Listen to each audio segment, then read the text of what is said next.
Hey, how's it going? Another episode of Reels and Heels. Today is a special one. So let's get into our intro here.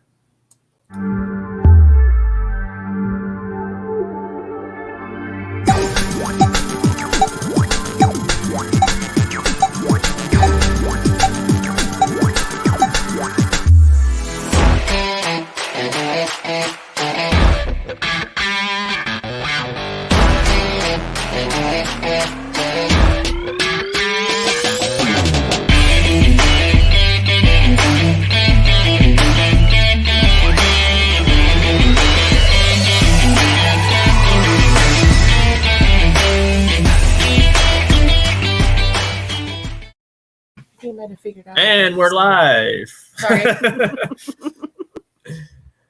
Welcome. I was commenting how the dog was finally laying down. So yeah, well, we gave him those big biscuits. This is a plus. So today's episode. How's that salad, by the way? It's great, thanks. Great.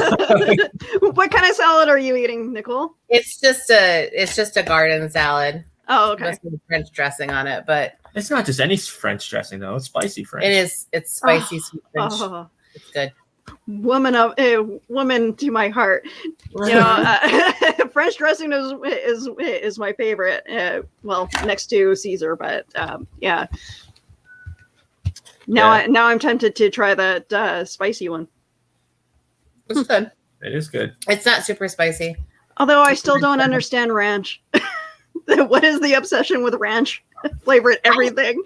I like ranch. Okay. I was about to hit the mute button for a minute there. Ranch is my dressing of choice. Yes. It's And okay. I'm not Up really here, a it's salad ketchup guy. flavored everything. You like this one though. So Yeah. So speaking of food, that's the theme of today. I wasn't calling you. No, dingo. I say food, and he's like, "Oh, what?" He's like the rest of us. Yeah. So today, the theme is movies for foodies. So movies about chefs or where food is the theme, and or it takes place in a restaurant. In a restaurant. A lot of the movies we talked about take place in a restaurant, not necessarily solely around food, but right. just gonna go over here. Okay. But we have a special guest who is not a stranger to this show, but he fits well. We know him as a comic book fan, as a wrestling fan, as a horror fan, and he's also a chef. But he's also my brother. I love this guy dearly, and I'm glad that he's here today to join us. Please welcome Omar Rios. Hey. Hey everybody. Omar, how you doing, man? Good, man. I'm doing pretty good. All Can't right. complain. Day off. Yeah, and speaking of days, I mean, today's Batman Day.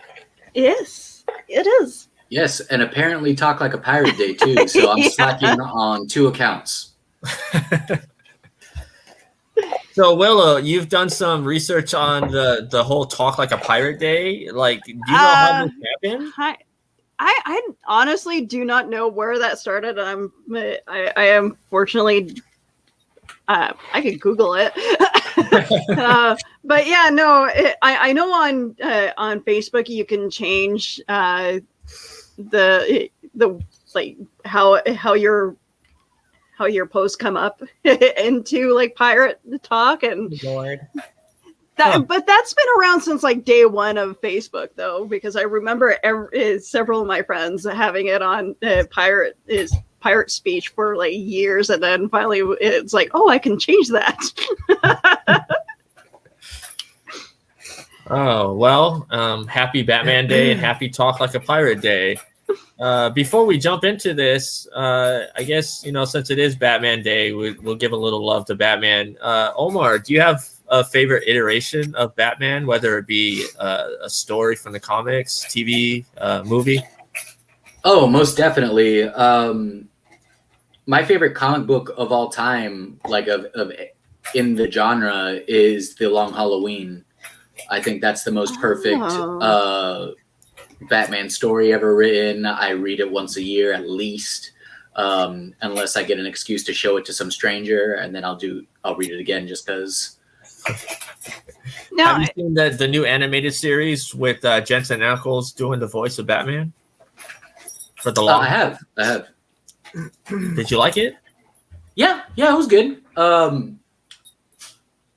It's difficult, right? Because they have to take licenses with it so that they can make it something unique and different, which I enjoy. I don't want my remakes to be carbon copies. But at the same time, being such a big fan of it and seeing what they omit or what they change, was like, oh, why would you do that? Why would you change that? So it's a double-edged sword. It's hard to please. yeah.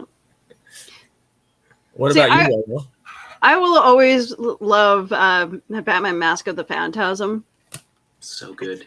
It's such a good. And I, as soon as I had a chance, I made the costume of the Phantasm. So it's great to walk around the convention and people are like hitting each other. Look. Okay. Well, for me, I'm gonna echo yours with the Long Halloween. I think that is probably like top tier Batman comic reading. I mean, some people will say Hush and The Dark Knight Returns, but I think the Long Halloween is probably the best Batman comic, at least modern day. Mm-hmm. Yeah. What about you?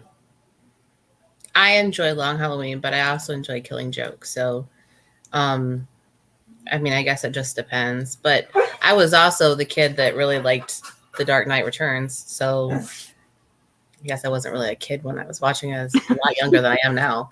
But I always really loved Heath Ledger. So it was kind of like the door kind of opened up when he was the Joker. So kind of like renewed my love of the movies again.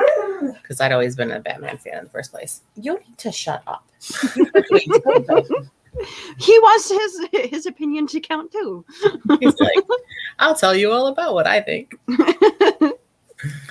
All right, so let's jump into the main topic today, movies and the food theme. So, Omar, when did the love of food for you start? I mean, I know it's part of the Puerto Rican culture, in general, but like, when did you know that like cooking was your thing?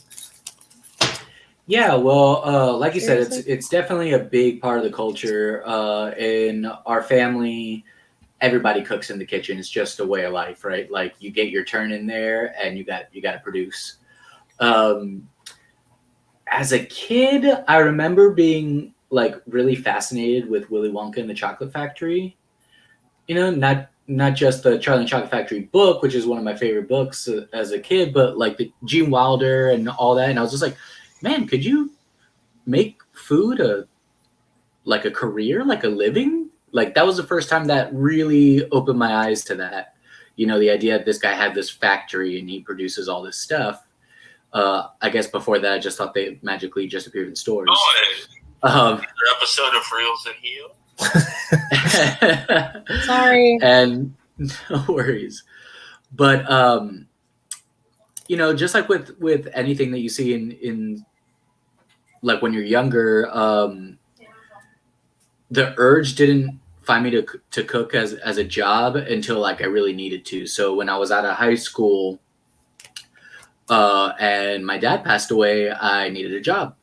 And I was eating at this really cool brunch place that was built on the docks, and they had a now hiring sign. I walked up and I was just like, hey, I hear you're looking for people. I don't know jack about cooking in a professional restaurant, but I'll try. I'll peel potatoes in the back, and that's exactly what they had me do for a while. But I had the bug. It's one of the few career paths you can choose that it like it's very merit based. You get to see your progression, your success right there on a plate immediately after you're done. Whereas some people, they go to college, they get a degree, and it could be years before they really advance in the field or even get a job at this time. When it came to cooking, there wasn't as much politics. Usually, the guy who worked the hardest got the job. And if you didn't, you washed out, plain and simple. The only other position that I've worked in that I could see a similarity in is coding and IT. Like it's very much the same way. They don't care too much about where you went to school. They just want to know that you could do the job and that you can do it well. Yeah. Nice. And he mentions Willy Wonka, which I believe is probably on everybody's list. Not just food related movies, but just movies of all time. Like we all love Gene Wilder. I think it's part of our childhood. Like a lot of the things that we still talk about today reference that movie. Yeah, I mean, one of my favorite songs actually is the Sammy Davis Jr. The Candyman. Yeah, which they just recently used for the new iPhone, and I was just like, oh, that's how you get me to buy one of those. Nice. That movie just is way too relatable when it comes to the state of the world too. It's like you can reference pretty much all the characters and place them in like certain aspects of how people in relation to how the world is today. Just wow. Verica Salt. Oh yeah. Yeah. So Violet, you're turning violet. Yeah, is there a favorite scene from Willy Wonka that you love? I mean, I love that whole movie so much. Let me think. You know what? Okay, if people get creeped out by the boat ride, I loved it. I was just about to say the boat ride really stands out to me, and the initial scene with Augustus and the first time you see the Oompa Loompas perform. Mm-hmm. Yes. That's big too. I can tell you my least favorite scene is the scene where Charlie and his grandpa cheat, essentially. They break the rules.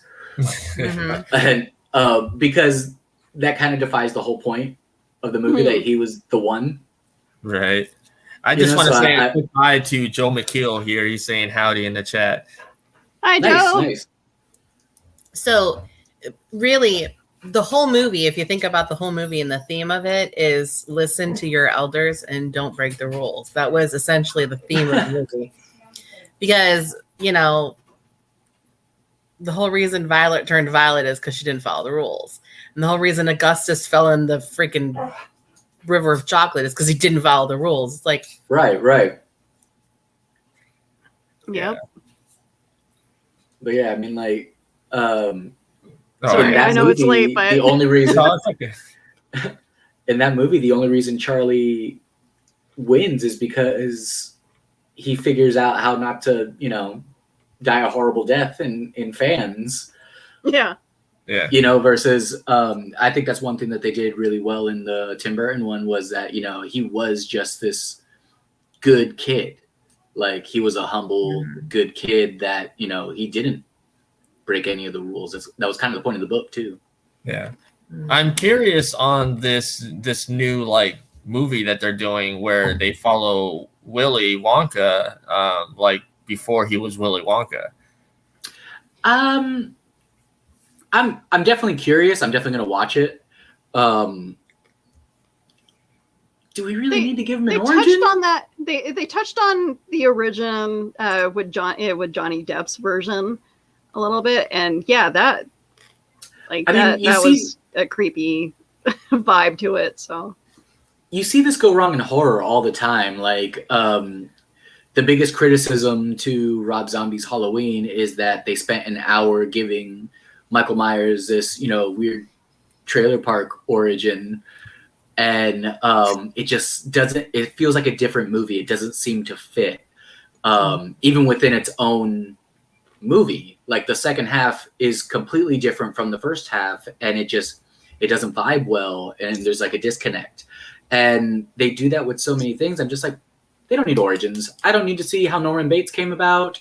I don't need to see how Willy Wonka came about. Like, they're just weird. I like it. Yeah. I think that's part of the mystique and the fun of the movie is you don't know. You get to figure it out. It's like, I wonder what happened to him to make him be like that. Yeah. And honestly, I thought Gene Wilder's portrayal of Willy Wonka was a whole lot more reasonable. Like, he didn't seem like a total weirdo. He actually seemed like someone who was very he seems interested in his craft. I think Jack Black kind of has that feel to him where it's like he has like a bit of a childlike wonder to him where it's like everything fascinates him. Right. Yeah. That's actually the one thing both movies kind of differ from the book, in that in the book, Willy Wonka is very much childlike wonder, and he doesn't hate the kids, really. He tells them, he's just like, hey, don't do this stuff, but it never comes off as if like, do it and watch out, like, see what happens. Yeah. Whereas Gene Wilder seems like he's jaded, like he can't wait to give up his factory. Like he's just like, I'm over this job. I hate these kids. If you don't listen to me, you're gonna die. Like, kind of like this is what's gonna happen to you. Kind of like a barista after a very long day. Right, exactly. He is a barista at Starbucks, and then or a teacher 7th period. And then Johnny Depp is just so weird. And that's as much as I like it, it's just he's like a sociopath. You're just like, do you want these kids to die? Is this what's gonna happen? Because like you never know with him, and it's just so. All three versions are so different, and I can't wait to see what they do with this one too. Yeah. So Joe McKeel says, "How about the refrigerator scene from 9.5 Weeks?" Do I need to bring that up? I don't remember. Will we get tagged? I don't. Scene? Probably. It's been a long time since I've seen that, so I don't remember that too well. But speaking as we're talking about scenes, let's bring up a movie that I think is critically loved and loved by the fans the same, and that's Jon Favreau's Chef. Yeah. Oh yes. Which is easily my favorite on this list. Oh yes, it's loosely based on a true story of Omar, help me out. What's the chef's name? Because he works with John on the Netflix. Roy Choi. Roy Choi, yes. On how he basically gave up working for the restaurant, the restaurant being the man, and he wanted to start a food truck. And if it wasn't for him, I don't think food trucks would be where they are today, because he started the whole thing in Los Angeles. And then yeah, certainly not in the United States. He definitely was a pioneer in that sense. And what he did there's always been food trucks, but what he did was use social media so brilliantly. Like, he'd park up his food truck somewhere and then essentially just put out the call on social media, and people would just flock to it. It was have you ever seen Nick and Nora's Infinite Playlist, like the band, the Get Fuzzy or Where's Fuzzy, whatever it's called? Yeah. Yeah. It was that, but for food. And it was brilliant. It was brilliant. People could not get enough, and they could not, they had to tell their friends about it, and their friends jumped in on the hunt too. And I mean, what he's been able to do and where he's been able to, like the heights he's been able to reach, it's nothing short of astonishing for any person that's in culinary. Yeah, I mean, I remember growing up, and when I was young, they were still called roach coaches. That was the term that everybody would call them. They would show up on the construction sites and whatever. But yeah, now your food trucks are in like every major city. I mean, you have a food truck for, whatever you want. We have food truck wars here in Winnipeg when it comes to like our festivals. And there's like 20 or so food trucks that they pit against each other, and it's fantastic. Yeah. So this I have one that I go to weekly. So yeah. Oh well.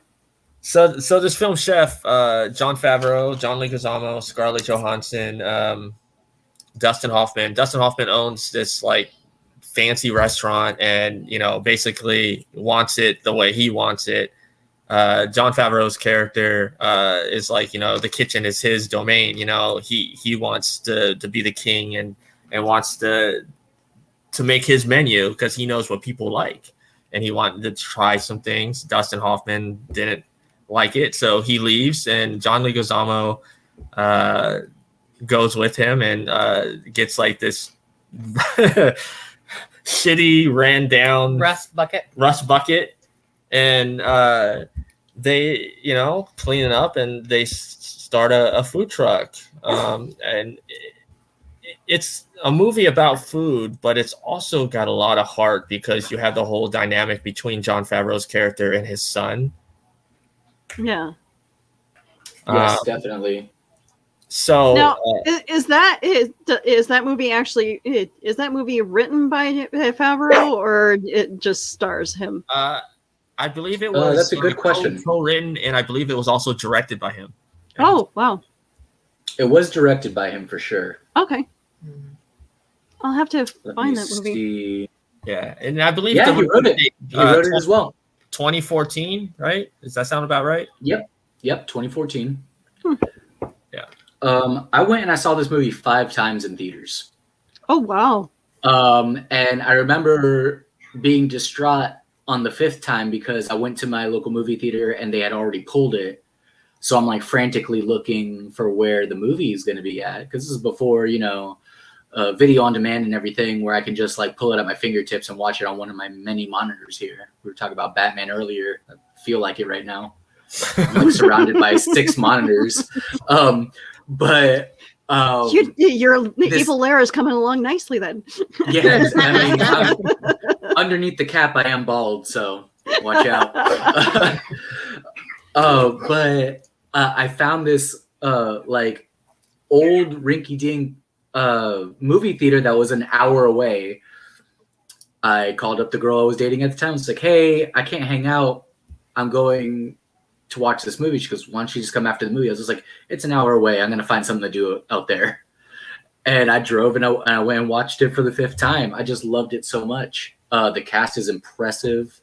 Robert Downey Jr. makes an awesome cameo where he's the guy who essentially gives Jon Favreau the food truck. And it seems like he's doing him a solid, but once you see the food truck, you realize he's kind of a jerk. Yeah, and I know John wanted this movie to be as accurate as possible. So Roy was actually the caterer, and he was also the he was like the chef expert, and he taught the consultant skills and all that. And so they wanted this as accurate as possible because John, that's something that as a filmmaker, he wants all of his films to be as accurate as possible. I mean, even if you look at Iron Man, everything that you see in Iron Man could possibly physically could be done, at least in the first Iron Man, with today's technology. Yeah, afterwards, not so much. Well, afterwards, not so much. But afterwards, he hired Mickey Rourke, so. But being a chef yourself, how does this film resonate like within the food like culture, like with other chefs and stuff? Do you think that they like this film a lot? Yeah, everyone, any colleague I've ever talked to tends to hold this one in high regard. It's the dream, right? It's the idea that we don't have to work for some guy who's fronting a bunch of money and doesn't know anything about the back of the house. Mm-hmm. It's the idea that you can go into business for yourself for the love of cooking and still make the money that you need to live. It's food trucks have become so big, not just because of their popularity with the people, but because it's such an easy way for you to not have to work for anybody else for the rest of your life. Your average new food truck, it's about 30,000. Then you got to sink a little bit in for permits, depending on where you want it at. And you have to have a prep kitchen, which, to be honest, can be the kitchen in your own house. It's legal. And depending on where you live. True, depending on where you live. In good old Tampa, it is. And they don't allow that. And you got yourself a business for under 100,000, and you could start making money right away. So you see the returns right away versus a brick and mortar. You'll be lucky if that first year you break even. Right, and you see a lot of the food trucks pair with the breweries. Oh, absolutely. The trick with any business, I think, but specifically when it comes to like epicureal and culinary businesses, is community. When you grew up eating food, you ate food because your mother was making it, your grandmother, or maybe your dad was the cook, but it was a family event. The family sat down together. If you lived in a neighborhood like mine in Puerto Rico, your neighbors would do cookouts and have people over. Like, we would have like the whole big block. Pots of yeah, pretty much, or at least the street, right? Yeah. Maybe the other street on the other side, not so much, but but it was a big community event. So as food truck business owners, partnering up with local breweries and setting up events like that, where also you don't need to necessarily have a beer license because they have one, it's a no-brainer. And people will come out and support. I used to work in the craft beer industry for a couple of years, and it was the same thing. Yeah. So I'll bring this up again because I thought it was funny. Joe's like, "You guys are starving me. I'll be right back." I did the same thing, Joe. And I said it's perfectly acceptable if we're talking about food to be eating on camera. So, hey, those are good. Plantain chips. So with this film, Chef, there are so many great scenes, especially, a lot of the people talk about the scene where he's on the date, I guess, with Scarlett Johansson's character, and he's cooking her up the pasta, I believe it is. Yes, yeah. Yeah. That scene is done like perfection. Oh, and the way he films it, like, it actively makes you hungry. It is food porn. It is, you're not only is he showing like the butter sizzling on like the bread when he's making the grilled cheese and everything, and watching the cheese melt like that, but he pairs it with like really funky like Bill Withers or Al Green music and stuff, and it jazzes you up. He livens up something that wouldn't necessarily be exciting to watch, right? Edgar Wright did it with the paperwork scene in Hot Fuzz. He makes you excited to watch this scene that's about a very like mundane task, essentially. There's nothing super glamorous about cooking, but he makes it glamorous. Yeah. And then John also, did a lot of advertising for like in this film that wasn't kind of like it wasn't pounding you on the head like, go check these places out. Like when he went to New Orleans and he did the whole like the market there, and he was buying all the ingredients, he was actually there buying the ingredients, but they ended up filming it and making it as a scene in the film. Yeah, he did an incredible job with this movie, and if anyone out there hasn't seen it yet, please do. It's usually streaming somewhere.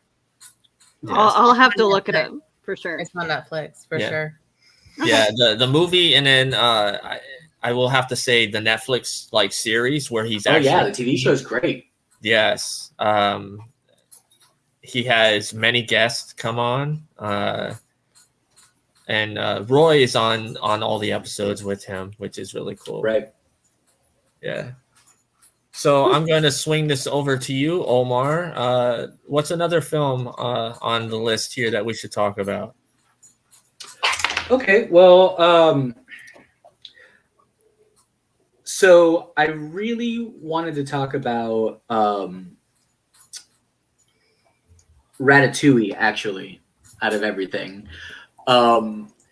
Yes, it's a Disney movie. It's a silly concept of a rat who's an aspiring chef. But the way Pixar animated that French kitchen, that is exactly what a high-end French kitchen looks like.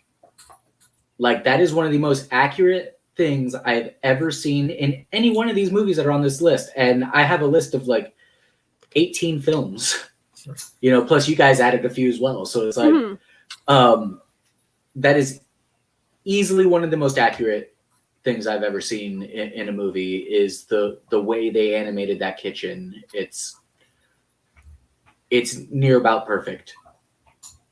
Yeah, it's another great film also about a dream, like trying to make your dreams come true.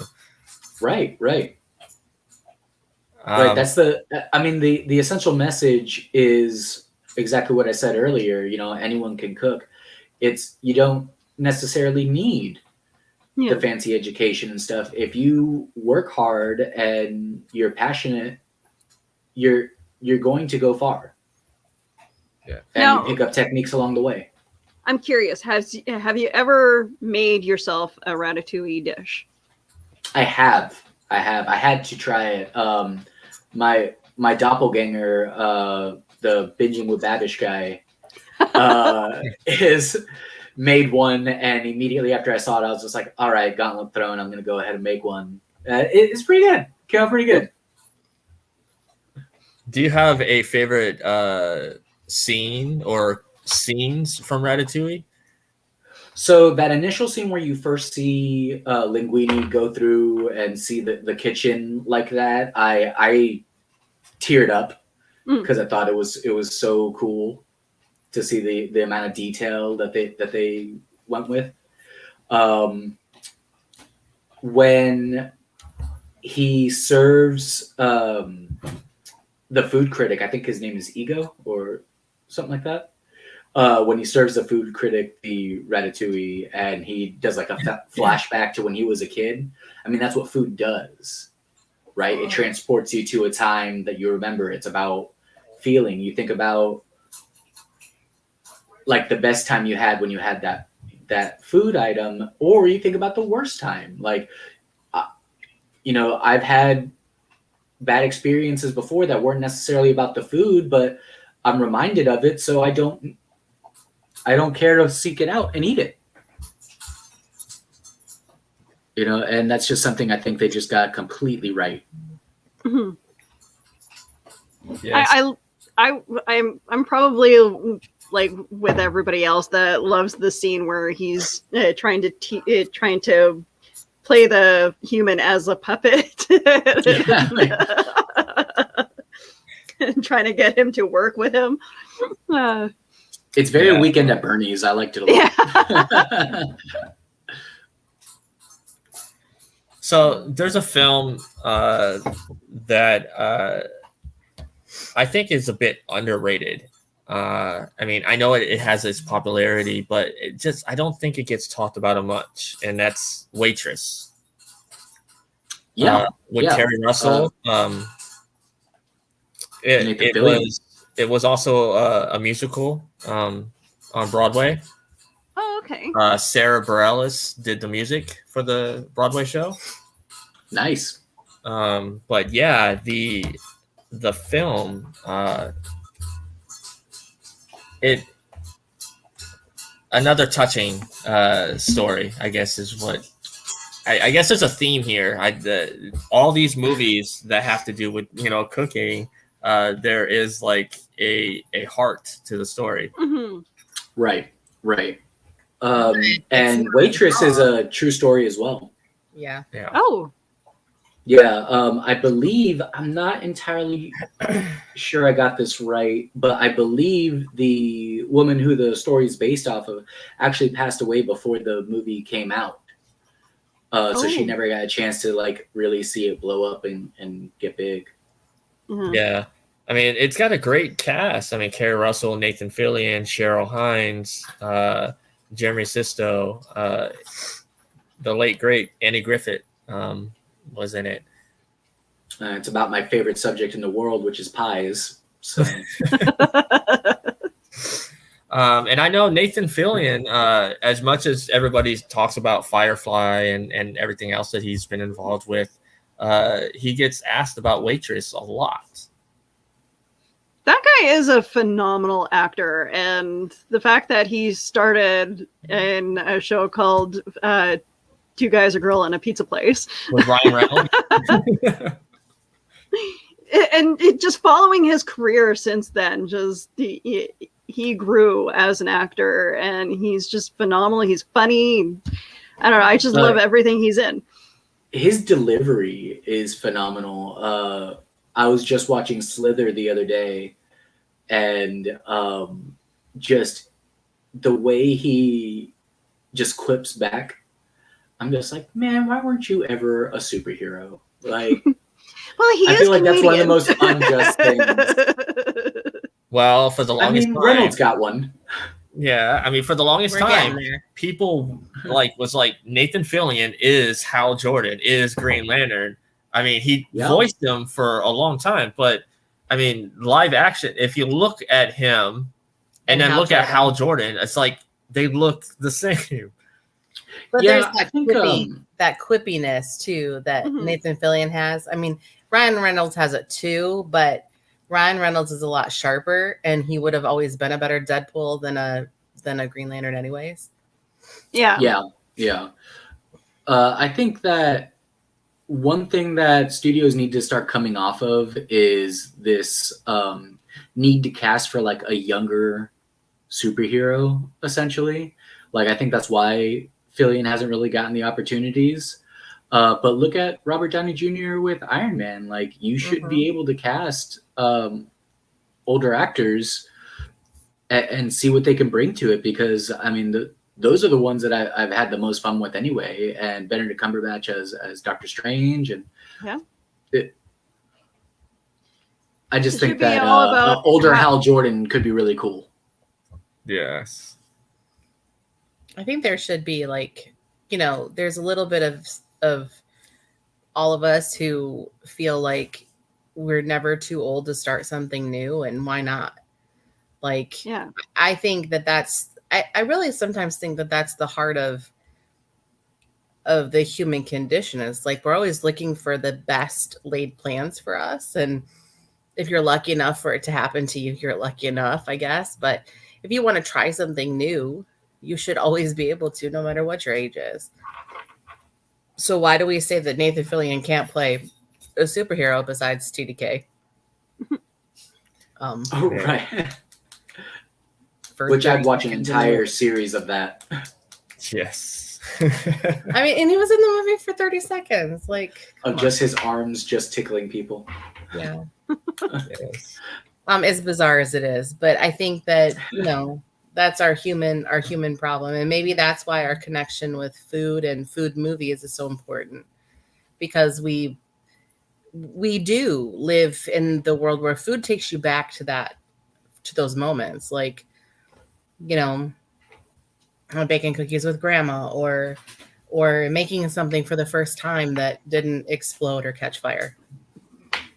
It's a me thing, just so you know. Yeah. I light the garlic ma- bread on fire all the time. So I'm gonna hop this over to Willow. Willow, what do Al you? fuego. All right. So Al fuego. Yes, those Takis are burning, aren't they?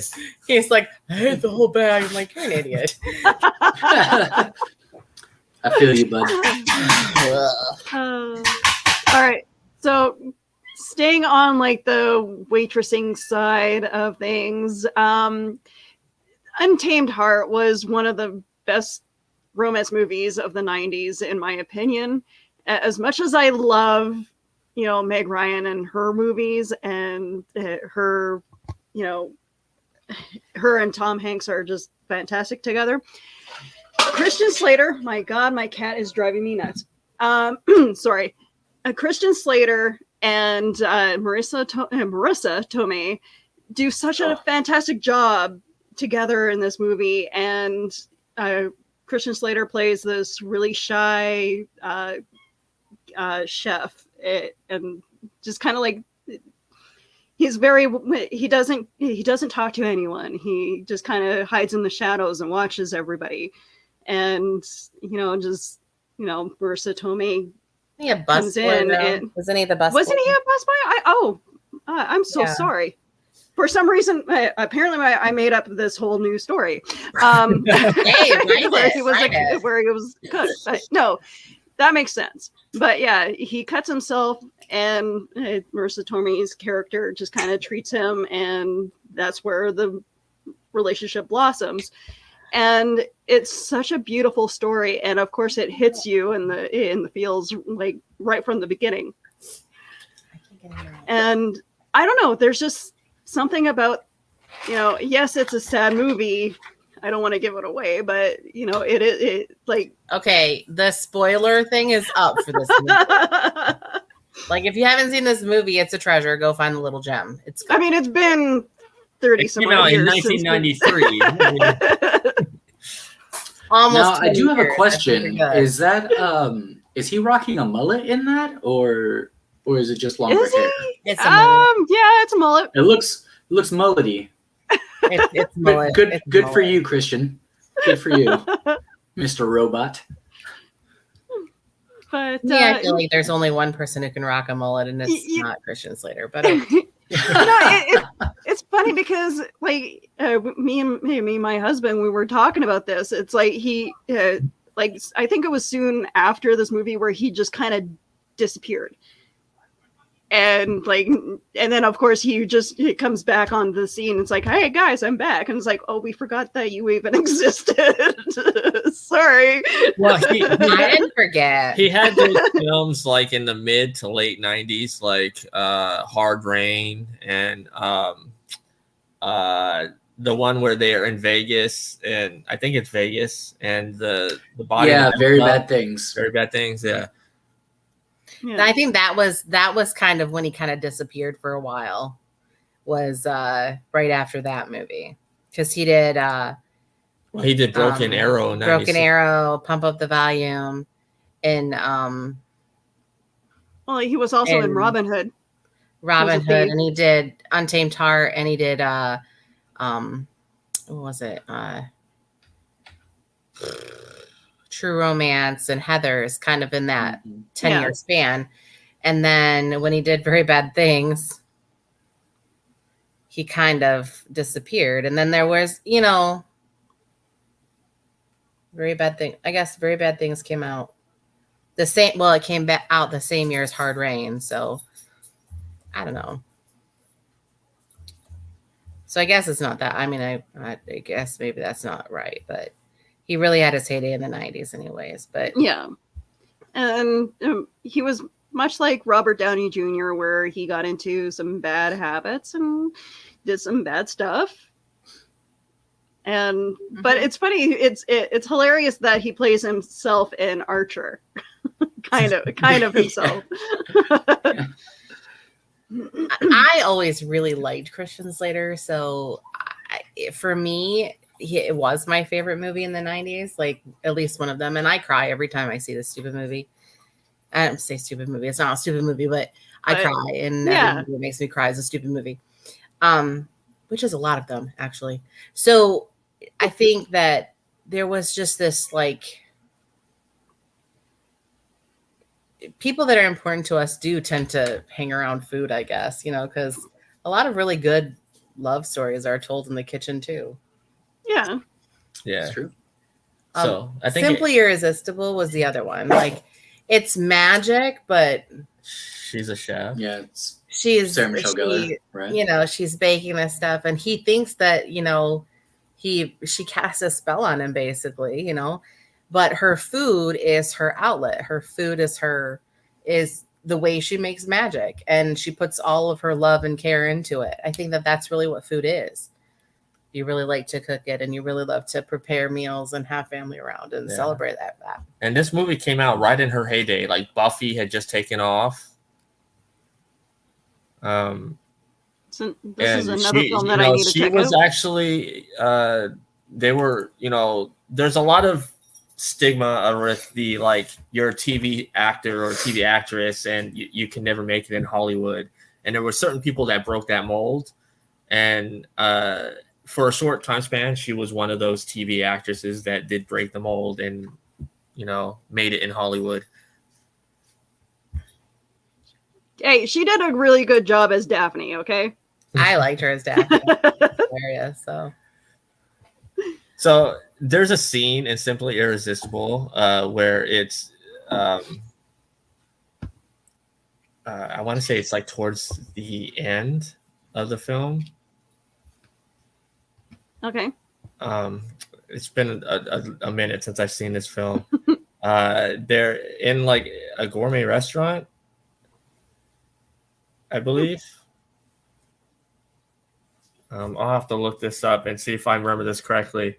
But I remember like the meal looking very delicious. Like I would, if I had the money, it's like, it was one of those, like, you know, you have to be, you know, have the money to to afford it. So I was like, if I had the money, I would totally eat that. And that's a lot of the things that we see in these movies. It's like the food looks so delicious. It's like, I don't know if I could afford it. I loved the caramel or the caramel eclairs. It was the whole scene where she's making the eclairs. And the woman comes, I think it's a woman, she comes in, she's, they're absolutely to die for, or something like that. And they're like addicted to them. It was amazing. So I don't know. There's just like, I guess that movie sticks with me the most is that, you know, the food you make is like an extension of you. It's you're putting the love and care into it. So it's an extension of who you are and what you care about. Yeah. And yeah, I agree completely. And then, of course, there's movies like Waiting, where it's okay, it's a lewd movie, but at the same time, you know that's the crap that happens in real restaurants. It's the dark side of the restaurant business. It's the part that nobody likes to talk about, but everyone knows it's there. Like, you don't piss off the waitstaff, who then shouldn't piss off the kitchen staff, because then now your food's gonna get messed up. And, okay, so this movie is like the real like the restaurant version of Dark Side of the Ring. Yes. So there you go. The creators of Dark Side of the Ring and the Dark Side of the 90s. Your next project, Dark Side of the Restaurant Business. What's funny is while you watch, it takes place in the restaurant called Shenanigans, which I didn't know was a real restaurant until, you know, someone had pointed it out that Shenanigans actually exists. Mm-hmm. Well, it's actually based. No, it's based on. It's supposed to be on Bennigan's. Bennigan's. Yeah. Bennigan's? Okay, but the name of the restaurant that they have in Waiting is Shenanigans. Mm-hmm. Is it not? Right. Yeah. That's funny. But yeah. So where's your flare? Are you wearing your flare? Oh my gosh. Hey, I'm just going to tell you, the flare is a real thing. It's ridiculous. That is a real thing. Miller's Ale House used to really push lanyards. That. We would we filled them up, and so we would talk about how many of us could be there. Wait, you actually worked at TGI Fridays? No, at Chuck E. Cheese. I worked at Chuck E. Cheese. But it was the same thing, even though it was not really a restaurant and not really, you know, it wasn't gourmet by any standpoint. Chuck E. Cheese was definitely not gourmet. It was barely pizza to begin with. Yeah, it was barely pizza. Look, anywhere you can take your kid where the staff is the most militant staff as far as like no kid gets out. Like everyone's staying in, and then they give you just a giant pitcher of beer with your pizza. I mean, that's a good place. Like, I'm not here to knock Chuck E. Cheese and their brilliant design. And I don't know where they're getting the staff who's just like, I'm going to die for your kid. But like, they're in it. Like, okay, we used to have a Chuck E. Cheese. Well, we used to have a couple of them, but the robots had always creeped me out. Oh, of course. And of course. I'm so glad that I'm not the only one who had that feeling. Oh no, there's an entire series of Five Nights at Freddy's. It is. I haven't played Chuck E. that game Cheese. yet, so The kids think it's hilarious. The kids are like, "This is," and I'm like, there's a place that's like that. Yeah. I would hate to work in a place like that. It's not fun. It's I imagine the cleanup's bad too. disgusting. Yeah. I mean, that's a lot of pizza, and then you go into a ball pit. Yeah. Well, I'm looking at the cast of Waiting, and I mean Ryan Reynolds And Justin Long. but Anna Faris. But now this is kind of cool. John Francis Daly, who played Sweets on Bones. He also wrote Spider-Man Into the Spider-Verse. Oh, I didn't know that. Oh, I didn't know that either. Yes, him and his writing partner wrote that film. Dane Cook, of course, at the height of his career. Louis Guzman, who, I mean, he's been in so much. Going back to John Francis Daly for a little bit, he was also in a really fantastic show called Kitchen Confidential with Bradley Cooper about the kitchen staff at a high-end Italian restaurant. And he played like the rookie character. It was a great show, and it got canceled in one season, unfortunately, because Fox. But yeah, I'm not better. I mean, come on, Disney, make a revival. Yeah. I mean, Rob Benedict, who plays Chuck in Supernatural, he was in this. Yeah. Yeah, so there was, and he was in the sequel as well. Still Waiting. Which was written by a Tampa resident, and the only reason I know that is because I was working at a movie stop at the time, and this guy would come in every week and tell me that he was a writer and that he was working on a movie, word for word, every single time, and he would tell me it's still waiting, and then like proceed to explain to me what waiting was. In the video store every single time. And I was just like, do I just look really different? Or do you not recognize that I'm me? Every time. Once a week, at least, for a month and a half. Oh my gosh. I'm working on Still Waiting. So yes. Wasn't David Koechner, wasn't he in the sequel as well?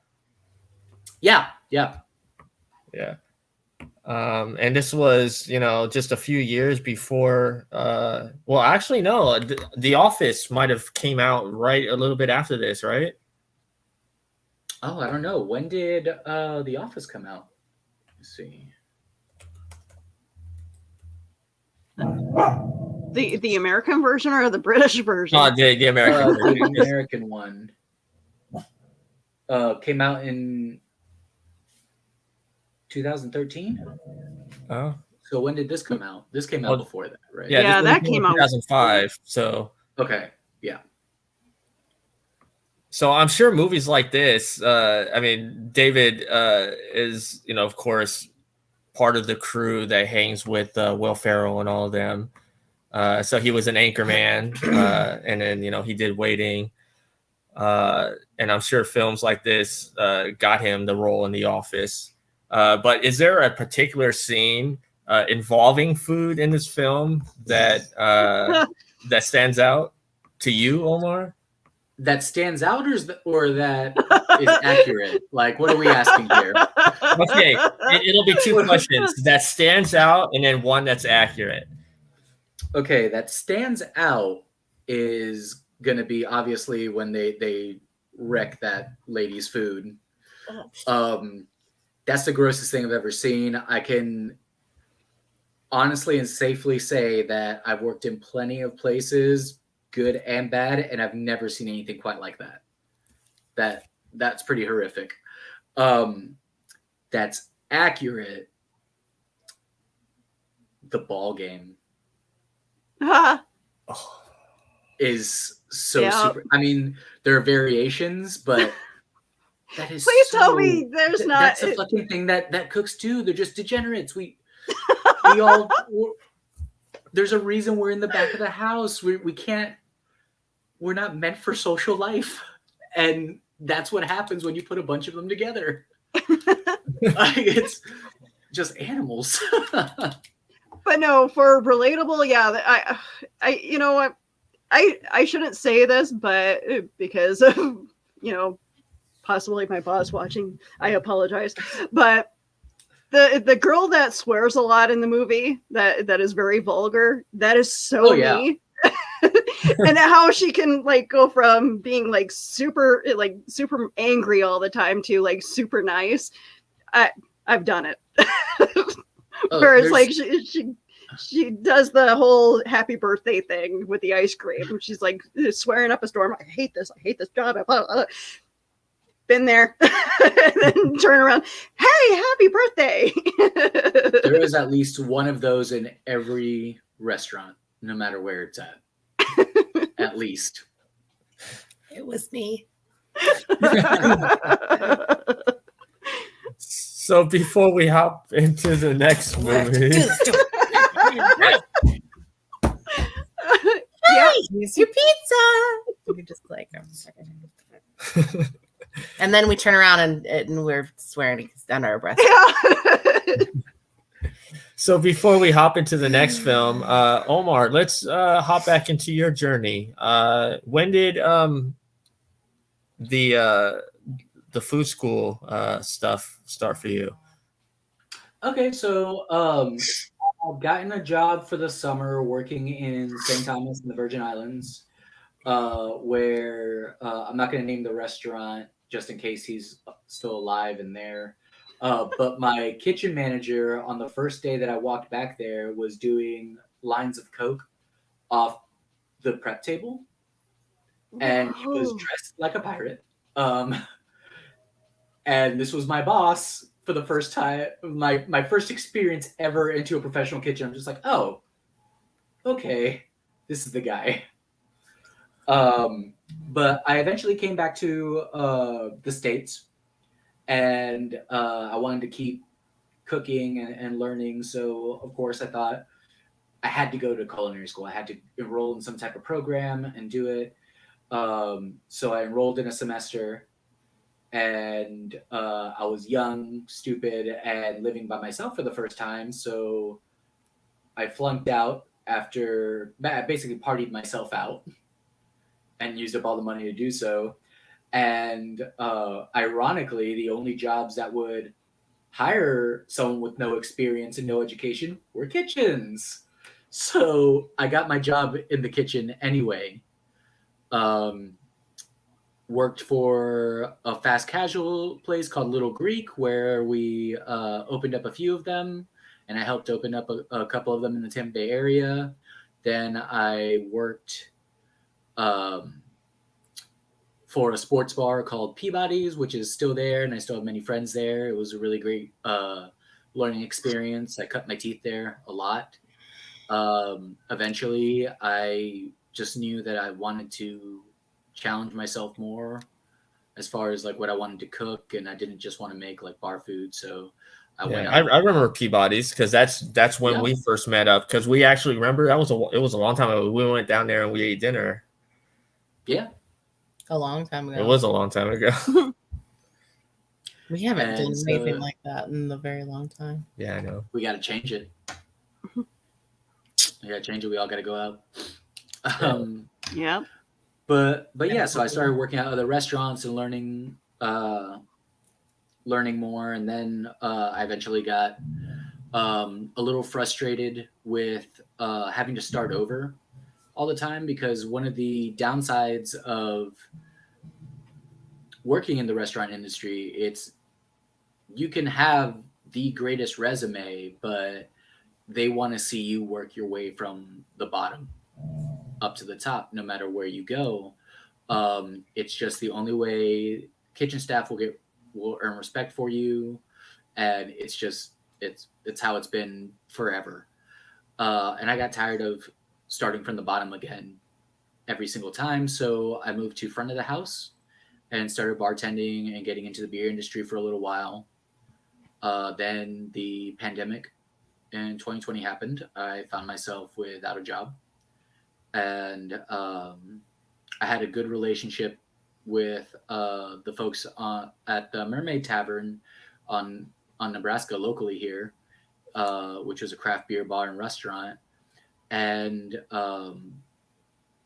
I had guest bartended for them for a little while, and I was looking for work, and they really needed help in the kitchen, like bad. Like we're talking walkouts and everything. I mean, when people are getting unemployment, they no longer need to deal with a lot of the BS that comes with working in a kitchen, because you do have to put up with a lot. And it started off with me just being like, well, I can help you out. I can do this.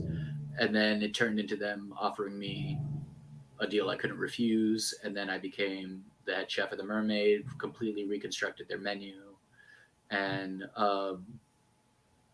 it was a good time. It was a fun ride. And I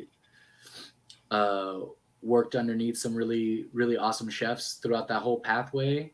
Met some really cool people. In Orlando and stuff, people that worked for Emma Lagasse, and it's been fun. It's kind of the rock star lifestyle without the recognition, I would say. Like you start at 9 a.m, you work until 10 p.m, sometimes later, and then you don't go right to sleep even though you're exhausted. You drink and party with your friends and then do it all over again the next day for 6 days, sometimes 7 days a week. So it's definitely a young man's game. For sure.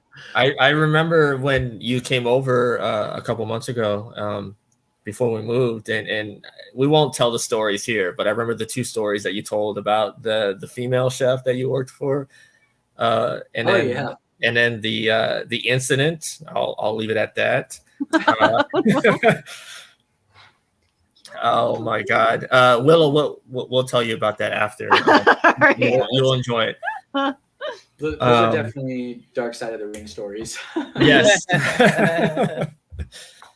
Now, is there a certain item on the menu that you just despise making because everybody just seems to always make it, and there's sometimes there's just one product on the menu that you wish that people would order more so, but is there something that you don't like making because it's just there's tedious? I mean, for every restaurant that I worked at, there's always that one item that's just slightly inconvenient enough.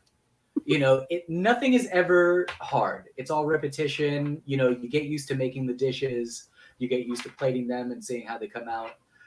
It's never difficult, right? But there's always that one thing that just sets you off, and it's different for everybody. At Mermaid Tavern, it was a salad.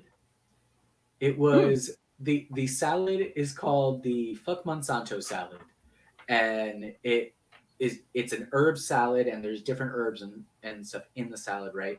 Well, if the prep guy or the person that opened the kitchen didn't pick the herbs from the herb garden and prepare them and wash them, and all of a sudden you have like 3 of those salads in the middle of a busy dinner rush, you got to go out and get those herbs. You can't just say it's 86th off the menu. Oh, no. And that happened to me all the time. Oh, My sous chef, God bless him wherever he is, would drive me insane. I thought that I was going to kill this guy on several occasions because when he would open, it was just this sinking feeling of dread that those herbs were not getting picked. yeah. Like it just wasn't going to happen. So I would immediately like clock in at like 7 and run out to the herb garden as fast as I could before the tickets start streaming in. Mm-hmm. Because I was just like, I know you didn't do it. So, but every time. Oh, Shout man. out to you, Ed. So since you brought it up, why don't you let people know about the Mermaid Tavern? Sounds like a really cool place. Sure. I still very much have a great relationship with those guys. I love them very much. They've been very supportive of me while I've gone through treatment. And their current chef is a guy that I respect immensely. His name's Colin. They're great guys over there. It's all the food has no preservatives. There's nothing toxic or chemically involved in it. So everything you're getting is farm to table, very fresh. Our fish is brought in daily. Like I said, we have an herb garden for our vegetables. I mean, the menu's gone through changes, so off the top of my head, I don't know exactly like everything that's on it, but I can say if you find yourself in the Tampa Bay area and you decide to go by there, the brisket tacos, I wish I would have thought about this before I had left because they are so damn good. And Colin really knocked it out of the park. Like it's barbecue brisket tacos with a slaw that they make. I think the slaw is still my recipe. I'm not sure, but this thing is killer. And like I said, I am very jealous that I wasn't the one to think that one up. Well, I'm going to post the good. link in the chat for everybody to follow. I'm looking it up here, and it looks pretty neat. Like, it actually kind of has like a bit of a Starbucks-y feel to it as a bar goes, or a bar restaurant, but it looks neat.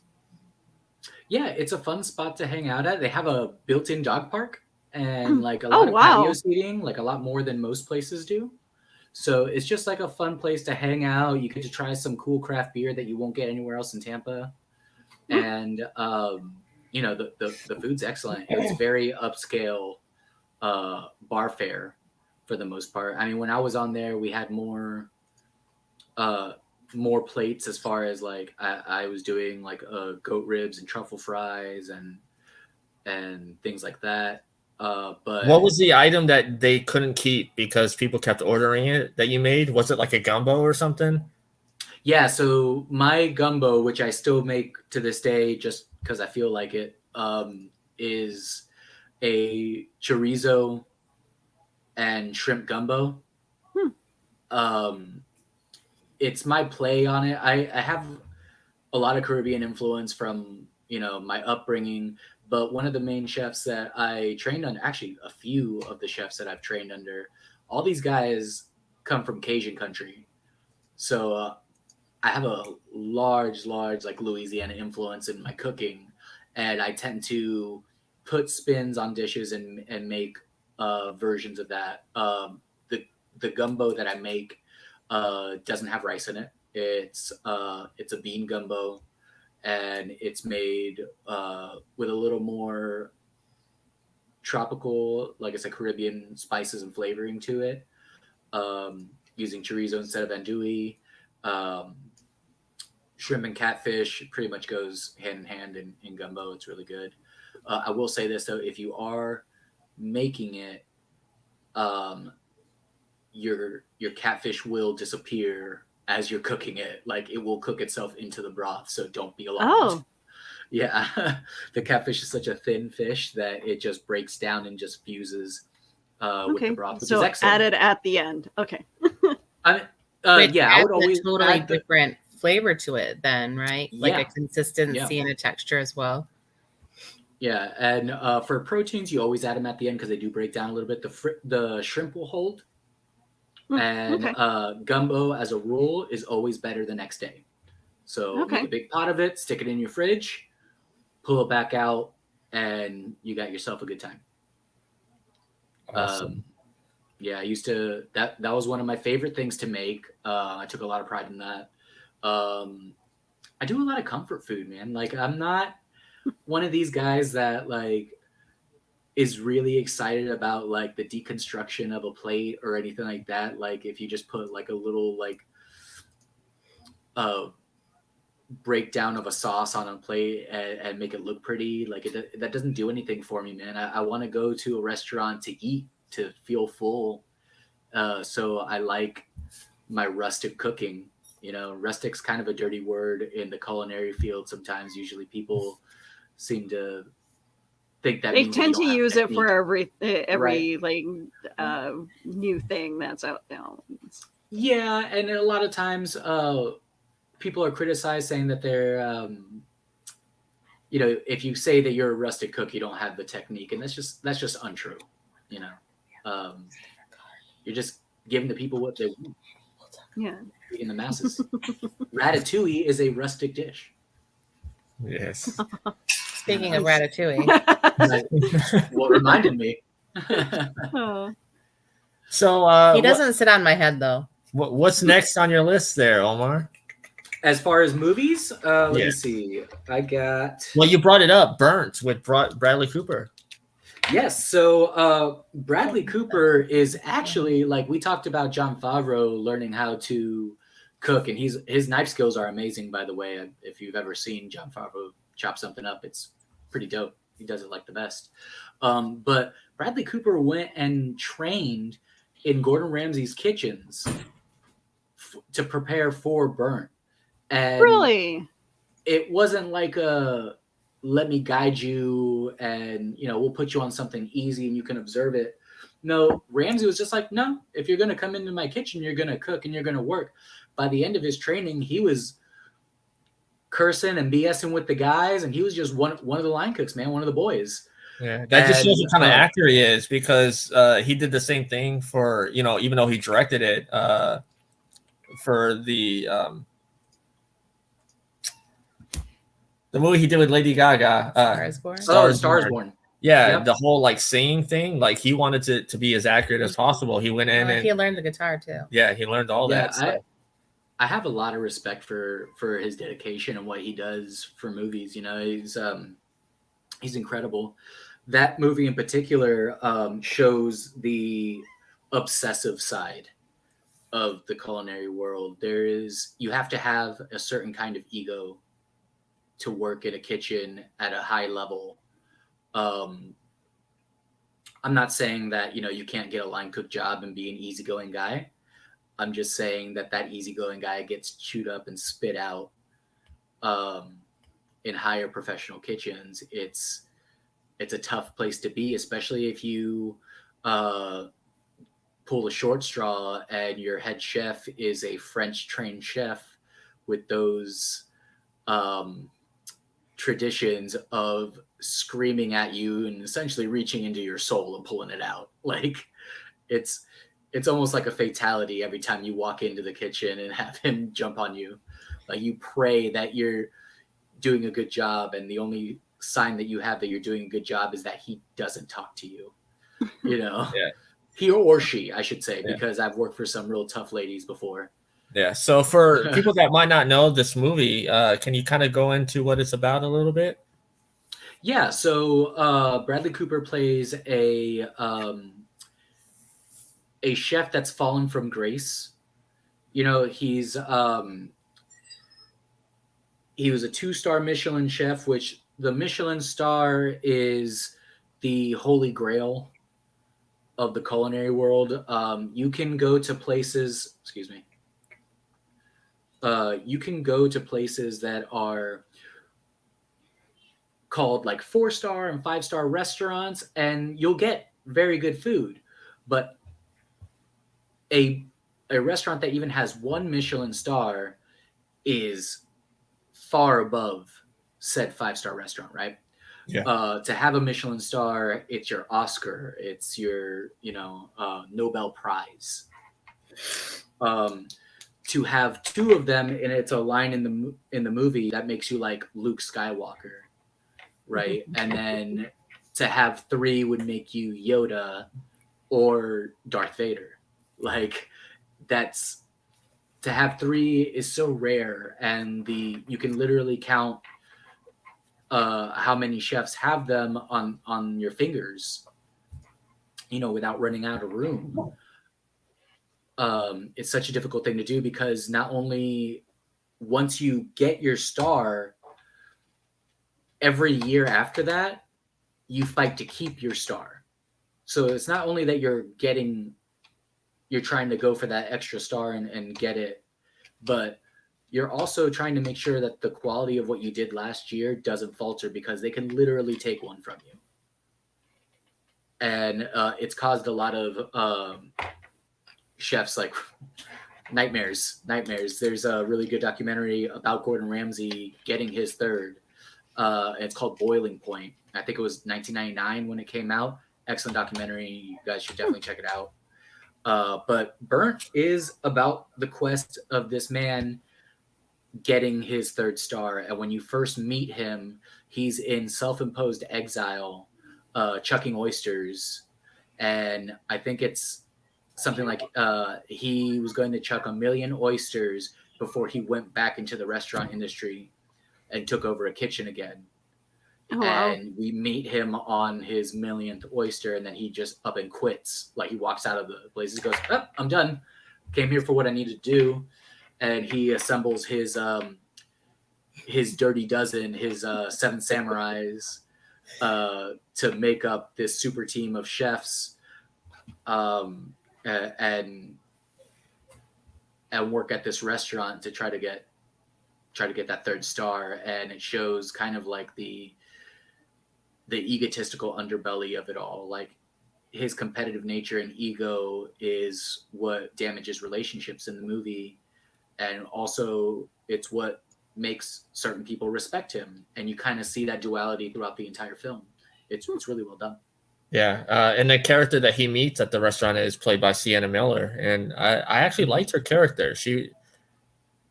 Oh yeah. I thought the whole cast is really good. You have what's his name? Branzimo, Daniel Bru. Yeah. Daniel Bru.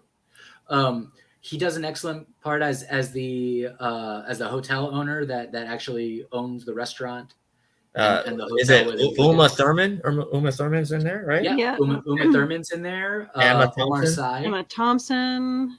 Yeah, Omar Sy plays his sous chef and has a really awesome scene with Bradley Cooper in there that I don't want to spoil for anyone that hasn't seen it yet. But it's excellent. Definitely worth checking out. I've seen. Yes. So another movie that is a bit similar to this, just not as. What are you doing? We have a rat here. He's very adventurous. Crazy. It's a film with, I believe it was 2007. It stars Aaron Eckhart and Catherine Zeta-Jones. It is called No Reservations. Yeah. Oh my God, this film is so good. Yeah. Earlier we were talking about romances in the kitchen. I thought that's when we were going to bring this one up, actually, because it's very much a romantic comedy, right? Yeah. Both Aaron Eckhart and Catherine Zeta-Jones trained in Emerald's kitchens in preparation for the role. Oh, really? Yeah, Aaron Eckhart in particular, I believe, stayed a little bit longer than he was contracted to because he enjoyed it so much. Yeah, and if I remember correctly, actually, when he wanted, like, he always loved cooking, because I've heard interviews, and he said, he felt he was he's a good cook, but not like a chef type cook, and so that's why he decided he wanted to stay longer to learn more of the ways of the chef. Yeah. You make it sound so elegant, like I feel like a samurai when you say it that way. But in reality, it's more like a pirate. Yeah, but as I said, it's his character Well, I guess it's kind of role reverse. Catherine Zeta-Jones is more like Bradley Cooper's character, where she's a bit hard-headed, like Bradley Right. Cooper's character. She's very driven, right? Right. And that honestly is, I think the most accurate thing about the movie is being a chef, being a line cook in general is not super conducive to family life. You work, you go home, you sleep, you work. There's really little time for anything else. The hours are long. The schedule is brutal. It's not for everybody. You really have to love what you're doing to pursue it and do it for a long time. And sometimes mentally you could still love it, but physically, like, you're just unable to. And I think they captured that really well in this movie because for those that don't know, Catherine Zeta-Jones is a chef of a high-end restaurant, and she becomes the sole guardian of her niece, or yeah, it was her niece. It was her niece? Okay. Of her niece, played by Abigail Breslin, a very young Abigail Breslin at the time. And now she has to juggle those two lives, and it's not something easily done. I can say before I stepped away from the restaurant industry, I barely saw my kids. Like, it was once every once in a while. It's very, very hard. As much as I love the notoriety and everything I was doing in the kitchen, it doesn't leave much room for a social life. Yeah. Well, one of mine and Joe's favorite date night places actually was sold off because the owner had actually said to his wife that if he's here more than her, he's selling the place. Yep. Yeah. And that's exactly what happened. Was he was there the majority of the time, and she was at home. Yeah. One of my favorite scenes from this movie is the scene where she's basically going off on Aaron Eckhart, and he's like still calm and cool. And, you know, I believe he was cutting up meat or something, or he was doing something. And she was like, you know, you're here to take my job or whatever. And he just, you know, looks up and says, who said I'm here to take your job? I never said that I was here to take your job. You know, he just loves to cook. Mm-hmm. I mean, that also kind of shows the like the role of a sous chef. Now, the sous chef has the hardest job in the kitchen. They're the do boy for the chef. Like, they get yelled at the most. They get, you know, it's on them to execute everything. But for whatever reason, when you're a sous chef, you're not as high strung. Like, you're super cool, calm and collected. You're still one of the boys, so they all respect you. They all work with you on the front line. And, you know, you all go drinking afterwards. Versus, like, the head chef, that dynamic can change all the time. And I think that Aaron Eckhart played that really well. He's just like, okay, you're frustrated. You're doing this thing.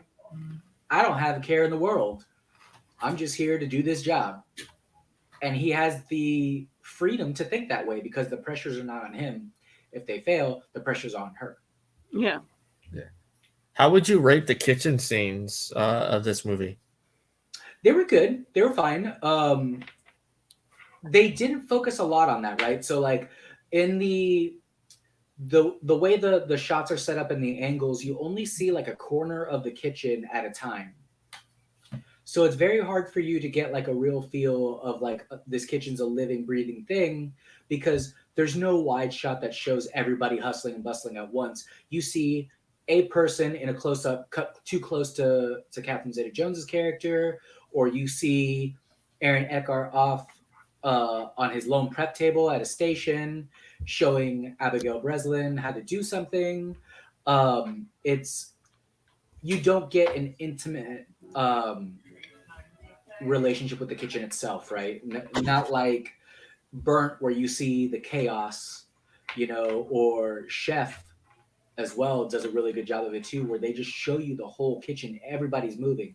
The frame may be centered on John Favreau and John Leguizamo talking to each other, but in the background, you see waitresses running back and forth. You see cooks doing stuff. There's actual cooking going on, and you don't get that from No Reservations. They definitely played to their strengths and didn't want to show you too much. It's almost like the Christopher Nolan Batman movies, the close-ups of all the fight scenes. So you can't really tell, like, if any fancy shit's going on, but you just assume it is because he's Batman. Yeah. It's that. So this film is actually adapted from another film, Mostly Martha. Yeah, I've heard about it. I've never seen it. Which is I believe it is a foreign film. I saw a list of films on YouTube yesterday. A page put together 10 films, and Mostly Martha was on that list. There are a lot of really good foreign movies involving culinary. I just haven't seen them, unfortunately. I wish I did. Yeah. There's one starring Jean Reno from The Professional, where he's a French chef, and it's supposed to be one of the best movies on the subject ever made. But I haven't seen it. I don't know how to locate it. I don't even know if it's on Amazon to rent. I'd like to one day, though. Yeah, that movie, yeah, it's funny you brought that up, was in that YouTube clip that I posted. I believe it came in at like number 5. Oh, really? Okay. Yeah. But yeah, No Reservations is like not only one of my favorite culinary type films, it's one of my favorite films. I just love that movie so much. But you know, we did bring up a little bit about foreign films. You said there's a lot out there, even though that you haven't seen a lot of them. Do you want to name off some of these? Oh, trying to think. Well, there was that one that I mentioned, which I wonder what the name of it is. I know there was a German one too, which I wish I should have wrote down this name.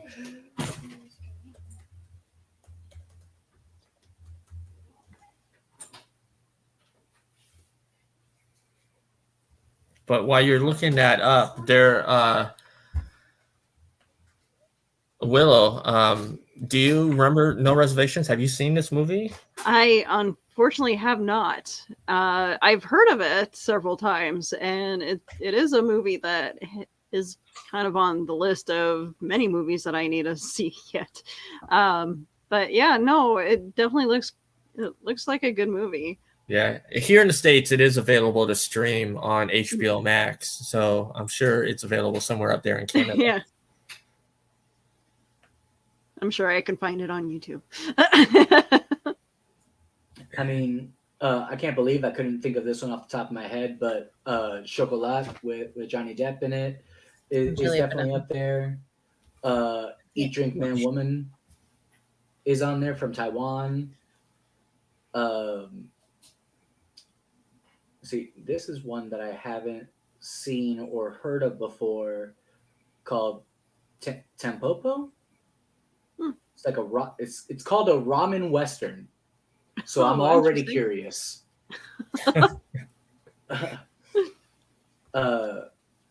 Like Water for Chocolate. Babette's Feast is from Denmark. Mostly Martha's on there. The Lunchbox. And for some reason, I can't find that one film with Jean Reno in it. I don't know. You know, we should just do that one of these days. Just pick an obscure foreign film. We all watch it and then do our own review on it. Yeah. Yeah. All right. So, is there another film there on your list? You said you had about 18. Yeah. I have plenty. There is one that I wanted to talk about that's not really known too much. It's called Dinner Rush. I think it came out in like 2002, around there. Basically, this if I remember correctly, this guy's like a like a grifter or whatever, but he owns a restaurant. He's like this super like Sopranos Italian type of guy. He owns a restaurant, and he decides he wants to like put more time into the restaurant, and he goes there and he sees like the crap show that goes on a busy night in a New York City restaurant. And what I love about a lot of these movies is the accuracy and the attention to detail, like from the wait staff to the line cooks in the back and all that stuff. A lot of the stuff that waiting kind of plays for laughs, they take a little more serious take in it. Yeah, it came out in 2000, and I'm looking at 2000. I'm looking at the cast, and it's got a 91% on Rotten Tomatoes. Yeah. In fact, give me 1 second. I think picked it up for like $3. Oh, look at that. Yeah. So, it's a excellent movie, especially if you kind of want to see what it's like working a dinner rush, and how overwhelming and stressful that can all be so easily. You could be doing this for years, and the dinner rush will still try and break you every time. Yep. So there's another film that came out within the last, I'd say 10 years, that a lot of people liked because of the premise, and that's Julie and Julia. My girlfriend that doesn't know she's my girlfriend, Amy Adams, is in it.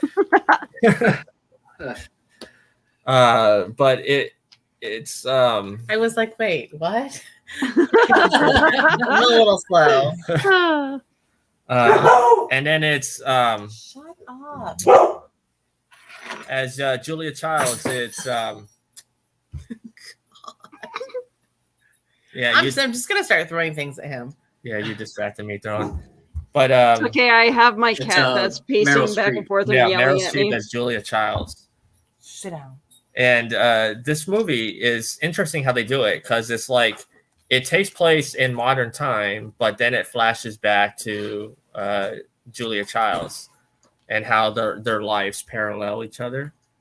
And Right. That I have a funny story about this movie, which is not really about this movie, but it'll link, I promise.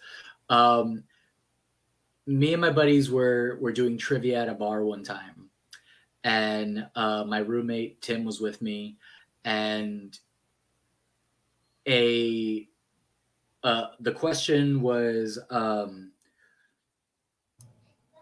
who starred in this film about dancing with, and they said the actor's name, and they mentioned the year, and they talked about how she was like a ballerina that it was disgraced or whatever, and the movie was Save the Last Dance, and he screams out at the top of his lungs, Julia Childs, instead of Julia Stiles.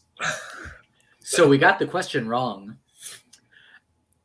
and we all just ragged on him for the rest of the night. I was just like, how did you think that movie would go? Like, you just have a lady doing her best Mrs. Doubtfire impression while dancing. Like, it was and now I really want to see that film, and I hope someone out there directs it. Someone more talented than me, please make this movie. I will fund you. there you go. You can thank Omar later. But yeah. Boy, I'm turning into Ryan here. It's like I haven't seen this movie either. I think it's a really great movie. It's Nora Ephron, if I'm not mistaken. So she, wrote, When Harry Met Sally and all that good stuff. And it's very much in line with those kind of movies, that she balances the humor really well. It's very feel good. You talked about movies that have a lot of heart. This one has it. And you get to see the life of an aspiring food blogger and also see the life of Julia, who, you know, was going into a man's field in culinary. It boggles my mind how it's still very male centric, considering every single one of those guys will tell you they learned from their grandma. Every single one. Well, But here's the thing. Here's what boggles my mind. Okay, how the world has, become less, about women belong in the kitchen, but how it was like for so long women belong in the kitchen, but then yet there's more male chefs. oh well, it's women belong in the kitchen unless they're able to make money. They can't succeed, Willow. What are you talking about? They can't possibly make an independent living for themselves. That's not good. They got to do that for free. But yeah, it shows her hardships. Yeah, that's true. In culinary, it's just there's no difference there. You know, it's the sad part about it. It is changing to a degree, but I can safely say that if I have the same starting point as my female coworker, it's going to be much harder for her to get the same opportunities. We could cook the exact same, know the exact same techniques, everything exactly the same, and guaranteed I get offered that promotion first. And it's not fair. It's not right. No, It's not. But I think there's an understanding of gender too in that. Like the battle of the sexes is always going to win there, because if it really is a cutthroat profession. I mean, they made a movie about it, involving tennis, but I mean, it kind of plays it out. But then when you think about that, it's like if it's a cutthroat profession, then are women really? That's not something we don't want women to be cutthroat. We want them to be demure, and we want them to, follow the rules and stand behind the man and blah blah. Still, yet even to this day, in a way, and so to this day, if we could rise to that place, then we're a bitch, or then we're this, or we come with a label because of we just shouldn't be that way. Yeah, it's funny how you say bitch, because isn't there a female chef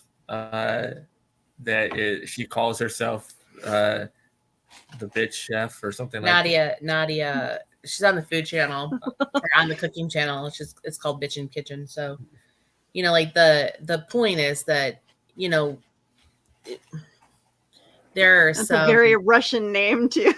Which, but when you think about it, didn't we all learn to cook from the females in our family? Yeah. 100%. I mean, really. Yeah. So let me ask you this, Omar. Since you really do love everything about cooking and stuff, do you remember any of the Julia Child's TV shows? She was kind of like the Bob Ross of cooking. Like she had shows. So I believe they aired on PBS when I was younger. Yes. So I did catch a couple of them, but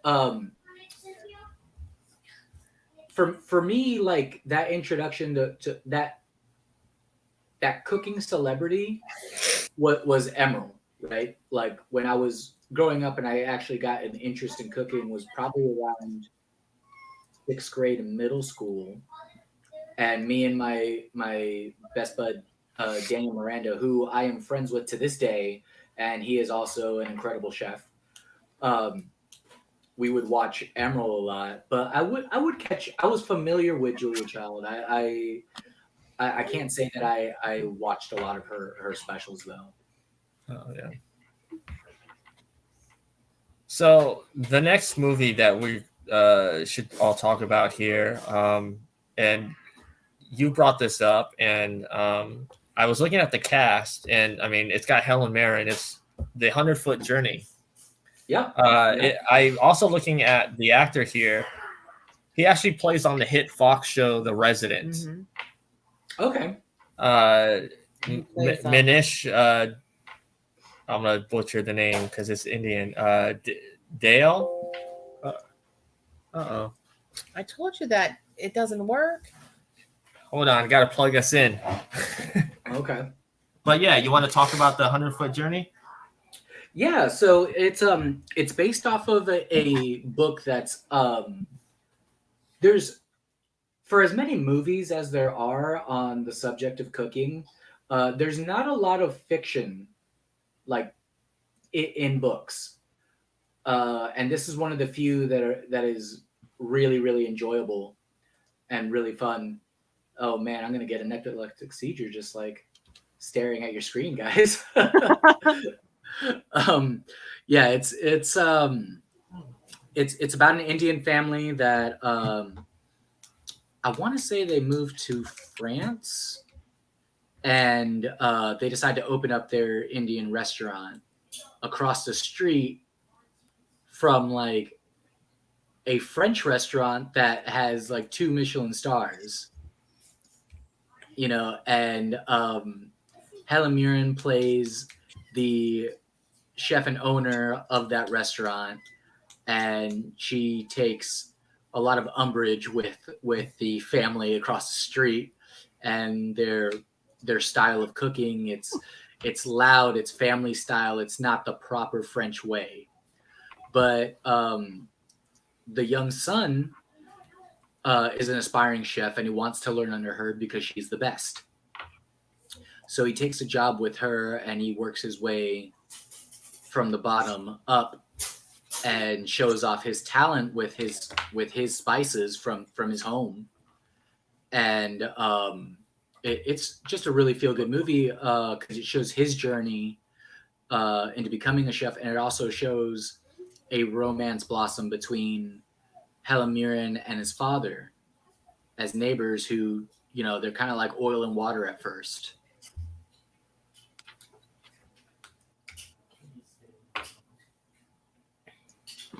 Sorry. Sorry, I was giving my cat crap for being a little nuisance. No, I again, it's a movie that I need to see. You know, okay, there's I mean, it's got Helen Mirren. I mean, you can't go wrong with Helen Mirren. Trying to remember it was an East. It stars a East Indian cast, and it's about a restaurant as well. And that brain, I try to remember what the name of that movie is. But yeah, it's similar in that where they're trying to get recognized and get that star, and but no, it's now I gotta remember what that movie is. Your reviews are of these movies are fantastic, and I honestly think that, you know, that is very much like a calling that you should do, is like do like movie reviews with food. And man, if they keep making them, maybe I should. Well, there's so many out there that you could actually just do it now, man. And I feel like it should come from someone who actually understands the profession, not. Yeah, I mean, like, what was it? Was it TBS or TNT? No, TBS. They do dinner and a movie. But it's. I remember those. That was a great. Fun. I love those. Yeah, like when they would come back from commercial break, they would be like, you know, before they hop into the movie, they would be making something. Yeah, that was one of my original ideas for a YouTube channel, actually, before Babish cornered the market on me. Now we're too much alike and one has to go. But originally I wanted to call it Date Night and have it be like, you know, you're staying in, you're watching a movie, and you're going to cook a dinner, a dish that pertains to the movie, and pair it with like a craft beer or wine or something, because that was another aspect that I was very interested in. Oh. But blame that guy and all of his success. I say do it. Do it anyway. Well, and now that was on TV, now you can corner the market on YouTube and make it, you know, because most of us are watching streaming anything. Right. Yeah. So yeah, we'll definitely have to check out the 100-foot journey though. That Yeah. I mean, like I said, Helen Mirren. You had me at Helen Mirren. I mean, she's great in everything. Hell, she's in Fast and the Furious, and she's great in that. So, And anytime you're talking about cooking other food, like we all know, like the French are, you know, they pretty much have the market on being chefs and stuff, but like you see French, you see Italian, you don't really see a lot of Indian influences unless you're watching the Food Network. And then so when you're seeing any kind of other ethnic areas that are making food and they love what they're doing, I think it's the same thing. Like, you know, what was the girl's name that was from India and she's Indian born and she was on the next Food Network star. Yeah. Right? And she has a show, but I just don't get to watch it very often. And I'm just like, she makes it feel like it would be easy to prepare Indian food. Yeah. And to me, I feel like I would screw it up all the time. Well, because I know we're talking films, but I do want to do a little drop here. The Food Network, this is what I love about them, is that they have all kinds of cultures in their shows. So, you know, we had, you know, for the longest time, there was the Emerald Lagasse, which was a lot of the Cajun stuff. Wolfgang Puck had his show. And then you had people like Tyler Florence and Bobby Flay. And then, of course, the Iron Chef, the U.S. version, was on there. So, like, you had all these different culture styles cooking. And that's, I think just Discovery, Scripps Networks that owns all their channels. They just know what to do that works. Yeah.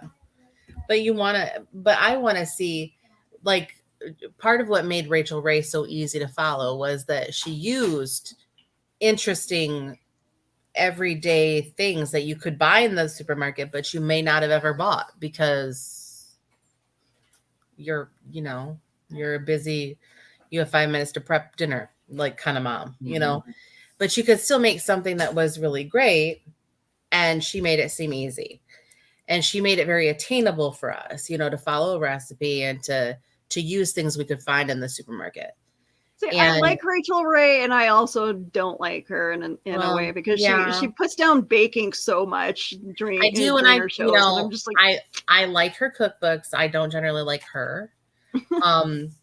But I do like any place where I get to watch. No, we have to say she might be a great person. I mean, we don't know. Who knows? I'm sure she's not watching this, so don't worry about it. But people that make food more attainable for me. Like, I love the idea of eating food that other people prepare because I don't feel like I'm capable enough of preparing it. I can follow a recipe, but I don't have the skills to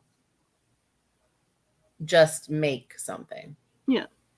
Like I'm very much of the cooking and baking on a budget kind of type, and you know, it takes nothing to bake. Like, honestly, the prep work, it can be a little frustrating, but you know, once you actually have all your stuff together, it really isn't. My husband laughs at me because of the fact that, you know, I'll use every bowl in my cupboard once in a while, depending on what I'm baking. But like even cooking, a lot of it is, time management. Yeah. Once you have that down, once you get have it in your head, how long it takes everything, chicken, 45 minutes. Yeah. You know, it doesn't feel as unattainable when somebody shows you how to do it. Like, that's the whole thing. Yeah. Of course, my knife skills are terrible, and I have the inch scar to prove it. Like, I know. But Omar said he would help you. But I don't think I want to have to. See, that's the whole, like, I'm intimidated by food and people who can prep it. Everyone cuts themselves. Yeah. I've done it plenty. Well, You know, Before we I hop burn into the next- myself like constantly, but I'm not afraid of the oven. I've grown very attached to my fingers. I like them. Yes. You know, as stubby as they are, I like them. So before we hop into the next film here, while we're talking about, you know, Losing digits. Omar, what is some of what is like your go-to dish that you like to make at home? I go through phases. Like, I will cook something. you. Let's say, like, I'm doing a cookout at a barbecue, and I want to play with the smoker that I have outside. I will then cook barbecue for like the next 2 weeks straight of just smoking meat and trying different things. Like that good guava sauce? Yeah, so currently right now I'm working on a line of barbecue sauces that I plan on bottling and selling. One of them is a guava barbecue sauce that's made with I don't know if you guys know what this is, but Marta. It's like a Spanish like malt soda beverage. So in Georgia, particularly, they made like Dr. Pepper barbecue sauce very popular. Oh, So a lot of people are doing like soda-based barbecue sauces. Well, I just took that concept and I swapped it out for the Marta because I mean, living in Tampa, that's something you can get at every drugstore and corner store. And Well, even Publix carries it. oh yeah, definitely. And then I wanted to do guava for the actual main flavor of it, and I added habanero, and it came out really really well. Everyone really loved it. Actually ended up winning a competition off of that sauce. And then I recently just made a peach and sweet onion Carolina sauce that I think is better than the guava sauce. Like, I think that's the best barbecue sauce I've ever made. And the whole reason I made it was because I was watching the Disney movie Holes with my son. okay, And yeah. a light bulb went off while I was watching the movie because, the whole subplot with the onions and the fermented peaches and stuff. I was like, oh man, I bet that would make a really good sauce. And it did. I'm pretty proud of this one. So I'm thinking about doing another 2 for the initial line. Start off with 4 and then add as I go along once I start getting some traction. There's when you walk through the aisles at a supermarket, you can buy every hot sauce under the sun, but there's only maybe 2 to 3 barbecue options that are different flavors. So they don't have like any fun like tropical flavored barbecue sauces and stuff that they're readily selling, and I think that's a really big missed opportunity. Yeah, I think Sweet Baby Ray's has like a kind of, it's called Hawaiian, but I mean, But like, it's always like something that has pineapple in it. yeah. But he's right. There's not a lot of like choices outside of like, your standard barbecue sauce and like your Carolina barbecue sauce. I think everybody kind of sticks with a certain kind and they don't really do a lot of fusion or Yeah. Yeah. Right. And the hot sauce, he brought up the hot sauce. The hot sauce market is like oversaturated. There's hot sauces like up the wazoo. I mean, but yeah, barbecue sauce is something that needs to be tapped into. Mm-hmm. So fingers crossed, people will like them when I start selling them. I'll send you guys bottles, of course. Yay. Yay. So We'll show them on the show. Now, yes. I'll be your spokeswoman. I'm a sauce girl. So like the more I can put on stuff, like Brian looks at me, is like, what are you doing? I said, I'm putting stuff on it. He says, you don't need to. And I'm like, yes, I do. Like, I don't feel right if I don't have something on it. She's having food with her sauce. Yeah. I have some fries with my ketchup. I'm bad. It's a thing. I'm definitely a pasta girl, and Fettuccine Fettuccine. Alfredo is one of my favorite dishes, and there's a restaurant here that's local, and I told them that if they ever bottle their sauce, I will buy it because it's one of the best in the city. It's called Big Guys, and they're a Texas barbecue kind of place, and it's so good. Okay, so I know what I like that you make, and I know it's not your recipe. It's not my recipe, but Omar will agree. The tostadas. Oh yeah, those are amazing. And my whole thing is it's a Rachel Ray recipe, and but you did some tweaking. It is legitimately like the only way I get my kids to eat vegetables that are not. I don't even know. At this point, they're so uninterested in vegetables. I don't even know what to do.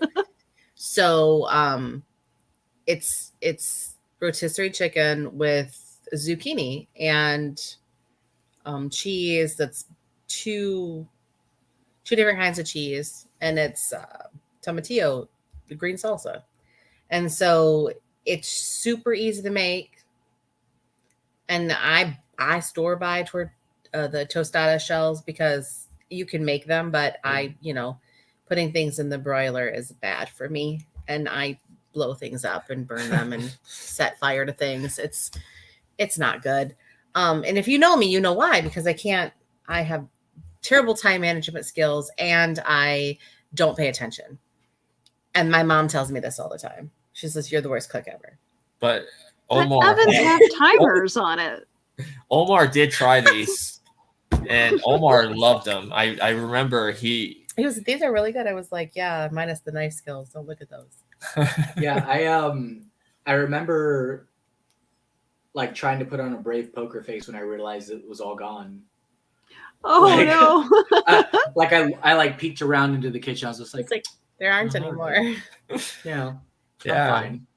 And it's funny because I do get the kids to eat them, and I don't know how that happened, but they'll eat them. Please send me the recipe on that because I will definitely try it. Yeah. It's so they're so good. And I'm one of those people that the less amount of time I have to take and cooking chicken makes me crazy. Like I am afraid of chicken. So it was a recipe that I didn't have to cook the chicken. I could go get the chicken from somewhere and then just prep it and do it that way. And I'm just not like I'm afraid of cat. I don't know. I just have problems. Anyways. So here's a fun one. We'll start with Omar. Drink of choice. Like, what is your favorite drink to make? Favorite drink to make? Actually, you know what? I don't need any thinking on this. I know exactly what it is. So I make a peanut butter white Russian that I've ordered so much at my local bar that they just call it the Omar. Wow. Okay. I will also need the recipe on that. It's very, very anything simple. that has to do with peanut butter. It's screwball whiskey, Kahlua, and creamer, or heavy cream. So that's it. Is it? It's the peanut butter screwball, right? Yeah. So I mean, other peanut butter whiskeys are out there. They don't taste quite as good. The one that I think is closest is the Old Smoky. But if you can get Screwball, that's the one that you want. It tastes like a peanut butter milkshake, and they're super dangerous. I can knock back a bunch of them thinking I'm having just like ice cream. And then next thing I know, I need help to my car. I need help to an Uber. So calling I'm an giving someone Uber. the keys. You know, it's a whole. Well, I think we're gonna need this drink next month when we hang out for my birthday. Yeah, sounds great. And we won't be driving home. So as long as there's a floor we can crash on, because I'm. There we go. I don't. What about you? It doesn't take me much. Favorite drink. Favorite drink. I love pina colada. Like, I don't know why. For some reason, coconuts and pineapple go together. They always will. But I also really love a whiskey sour. So. And then, of course, you're a wine girl. I'm a wine girl. Moscato, Lambrusco. If it tastes good, I'll drink it. Unless it's Merlot, I'm not drinking Merlot. I don't like dry wine. Do you like the sweeter dessert wines? Yeah, because Lambrusco's a sweeter. Have you had mead? No, I haven't. Surprisingly. So, mead is just honey wine essentially. Instead of fermenting the grapes, they ferment the honey instead, and it's really good, especially if you do like, let's say in your average like 16-ounce pint, right? You do like a third of it mead and then fill the rest up with like a hard apple cider. That's called a bee sting. It'll change your life and possibly give you a cavity, but it's very good. All right, Willow, what about you? It take me much. You have a favorite drink? All right, so my go-to usually is just, rum and Coke. I'm a simple girl, so. But one of my favorite things, like I do have apple Crown Royal in my cupboard, and one of my favorite things to do is add cranberry juice to it. So it's an apple. It's called a cranberry apple. It's really good. Speaking of Crown, around I think November they re-released their salted caramel one. If you take that and you pour it over some ice with some just regular apple cider that you get from the store or the farmer's market, cinnamon stick in there, best Christmas drink you'll ever have. Oh my God. Yes. I love caramel apple. None of these are good for my diabetes. And for me, I love Kahlua mudslides. And then I also do like pina coladas. I like margaritas too. You're a fruity drink. It's so funny. Yeah, I'm not like I'm not a beer guy. If we go to the bar and he orders something and he orders it first, and they're like, and for you and for the lady, and Brian's like, that one is that one's and for you, because they assume that it's for me. Yeah, I'm the one that I will drink harder stuff. I think you'd be surprised how often I get the guys ordering the pink frilly drinks at Starbucks. I think the more fruit garnishes you can put in my drink, the better. Like I want like a Bloody Mary-esque tower of tropical fruit, like in ratio to my actual drink. Like I think that's perfectly fine. We need to stop pushing this narrative that we can only drink like gin straight. I love pineapple in any drink that you can put pineapple in. I love when the alcohol soaked up into the pineapple. Mm-hmm. Maybe it's good. I have a problem. So I don't know. Maybe I have a problem. I think we have time to talk about a couple more movies. I'm a teacher, so I self-medicate with alcohol. So Omar, another movie off your list that you'd like to deep dive into. Okay, well, we hit a lot of really good ones on here. I will say there's one with Stanley Tucci. Yes, I was just about to bring that up. The Big Night. It's Stanley Tucci, who I believe serves as a producer on the movie as well, and Tony Shalhoub is in it of Monk fame. And it's about two brothers who run a restaurant. One is the chef, and the other one is more front of the house. Yeah, and they're both from Italy, right? And they come to America. Yep, and it's their opening night, and it's so funny and so well done. I mean, these guys are masters at their craft. You know, the delivery that Tony Shalhoub and the banter that Stanley Tucci brings, like, it's, you can't fail. You can't fail at that at all. I say that, and then, you know, Stanley Tucci was in one of those god-awful Transformers films, so there you go. Yeah. That's an excellent one. And just before you hop into that next one, we're talking about Stanley Tucci. He has a show. It's on CNN, but it's actually on HBO Max now, where he travels to Italy. Oh, and really? and yeah, He and goes to all these different places and because talks his family's from Italy, and they about the Yeah. food and the culture and the wine and the Yeah, and, he's whatever a the big place wine has to guy. offer. yeah. I have to check that out because I think he's awesome. So I would love to watch a show about that. Yeah. And I think Willow had mentioned earlier a really fun topic, which was what's your favorite dinner scene Yes. in a film? And we were looking at the list, and I thought it was hilarious that the two that I picked were on said list.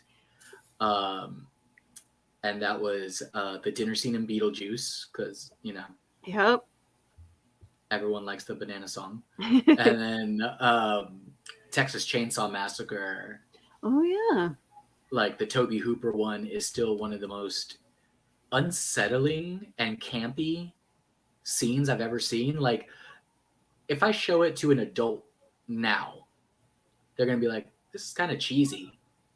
But it's almost because it's cheesy and weird, it makes it creepier. It's very House of a Thousand Corpses like.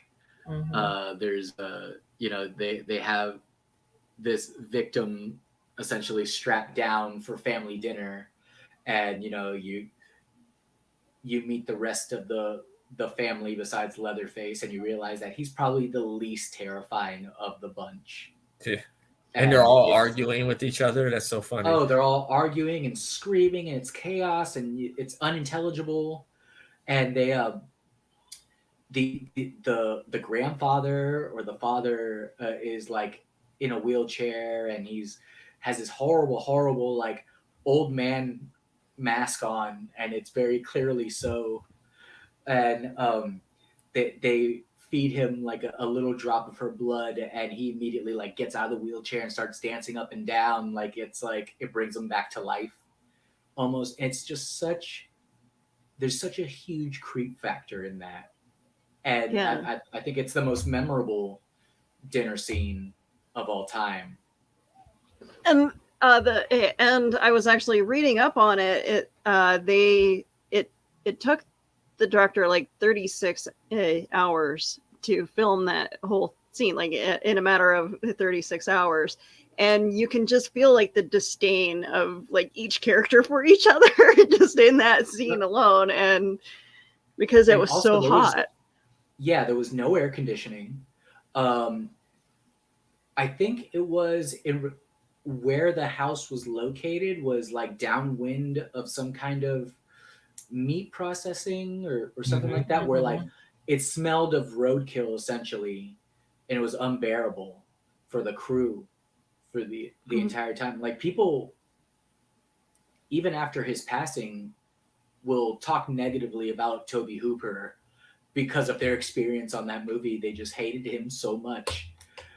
He has a funny line where he says, well, I wasn't invited to the rap party, if that gives you any indication of how the crew felt about me, like, because of the grueling conditions. Yeah. You know, there was a few movies in that list that I did not see, and I was like, kind of like, wow. But do you remember the movie Nothing But Trouble with Dan Aykroyd? Yeah. Which is finally coming to Blu-ray for the first time. That, not like a super great scene, but I thought that scene with them eating was funny. Especially when they were told with his nose, because it looked like a, you know. I remember him creeping me out so much in that movie. But Coming to America, there was a lot of food scenes in that movie. McDowell's. Yeah, especially the party at McDowell's house. And Beverly Hills Cop, the original Beverly Hills Cop. Especially when he walks into the like really classy restaurant and he pretends to be gay. And, to meet the who we find out, you know, is the main bad guy of the film. That scene was really funny because, you know, he has the banana. Yeah. Hook has a really good dinner scene. Like it's just so all good. it's like just So a back good. and forth between Robin Williams and the kids just throwing insults at each other, which results into a fun little food fight. But that's one of my favorite scenes in the movie. That, and then there like Goodfellas was also on the list. Yeah. And just, I remember watching Hook as a kid and seeing that spread, like when his imagination finally kicks in, and feeling not only incredibly hungry, but like super excited that he's learning how to make believe, right? Like it's it's like the hair stands on your arm, like it's this like feeling of like you're in there with them for that scene. It was just very cool, and it reminds you how much you miss Robin Williams. yeah. Yeah, I could talk about Hook forever. I enjoyed the dinner scene when in Pretty Woman where she has Yes. the escargot, and so she's super nervous about being in this fancy place, and she's trying to do everything she can with the escargot, and she flips it across and she puts her hands and folds her hands in there. Slippery little suckers. So like, and when you hear people talk about the scene themselves, like it wasn't really supposed to happen that way. But it's always the Netflix documentary that just came out, the new season of the movies that made us. They talk about Pretty Woman in that scene. Okay. I mean, it could have been a really different movie. Thank goodness it ended up what it ended up. But it just, that always kind of makes me laugh because like when you're uncomfortable in a place because you don't know how to eat the food or you don't know how to order the food, like I'm like, I don't know the first thing about putting all of this together. So just when I went to Italy, I was like, so how does this happen? And so we would order like a traditional Italian dinner. And so we would sit there, and there were a bunch of us from the study group that I went with, and we'd all sit there and we would order the courses. And by the time you got to you get your pasta first, and then you'd have your meat dish or whatever. And so by the time you finish with your pasta, you're like, I can't fit any more food in my stomach. Like I can't eat anymore. And I think once when I shared it with one of the girls from California, we made it to the salad, but I don't know. I mean, I don't know if it was the bottles of wine we drank or just the fact that it was a lot of food, but you're like, okay, well, take the cues from the people that are putting the food on the table, I guess. But man. See, okay. Omar, you were saying something about you were liking like the gumbos and that you relate to that as do you feel like you are connected to in some strange way to the places of where your favorite food comes from? Oh, most definitely. You know, like I was saying before, most people, you know, culturally, food's important to them in some way, right? So you encounter chefs that usually their place of origin is, you know, the style of food that they cook, right? That's not the case all the time, but for the most part, that's what it is. If you meet a Caribbean chef, chances are he has a Caribbean style, you know. But mine was a mixture of that and the people I learned under. I worked under 3 different Cajun chefs, like 3 different dudes from the New Orleans area who were like straight Cajun country. And so all the dishes I was making were Cajun influenced, and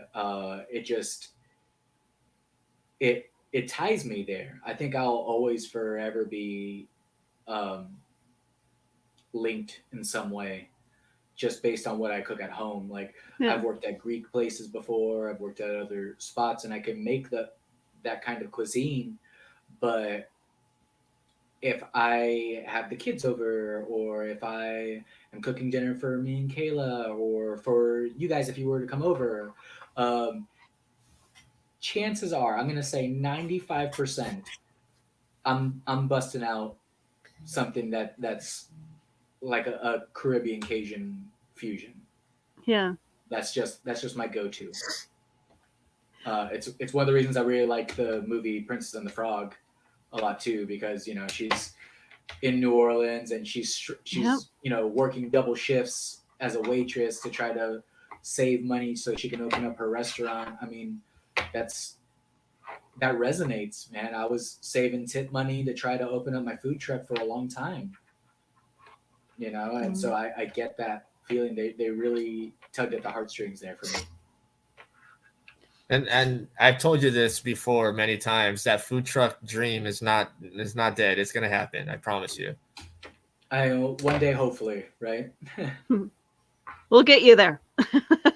There are so many things that we think are unattainable, and you never know. You might just meet the right person that's willing to drop $30,000 on a startup and Yeah. believe in what you have to offer, and it'll happen. Yeah. The road is always a lot tougher when you don't see the end in sight. I mean, that is the saying though. Like with anything, whether you're an author, an artist, a singer, an actor, it only takes that one person to see it. Yeah. And it's definitely grueling, let me tell you. I can't even imagine what it would be like to try to work up the ranks of something. Like, I've watched Gordon Ramsay, and I get triggered just Anxiety. hearing him. Like, I can't function in a world like that. So Yeah, I can't do it. Gordon comes from that very traditional, like, French teaching where you have to break someone down before you can mold them back up. And yeah, he gets results from it, but it's not. It's kind of an old school way of thinking nowadays. Like, people don't really do that anymore, even in very big kitchens. Eric Repair is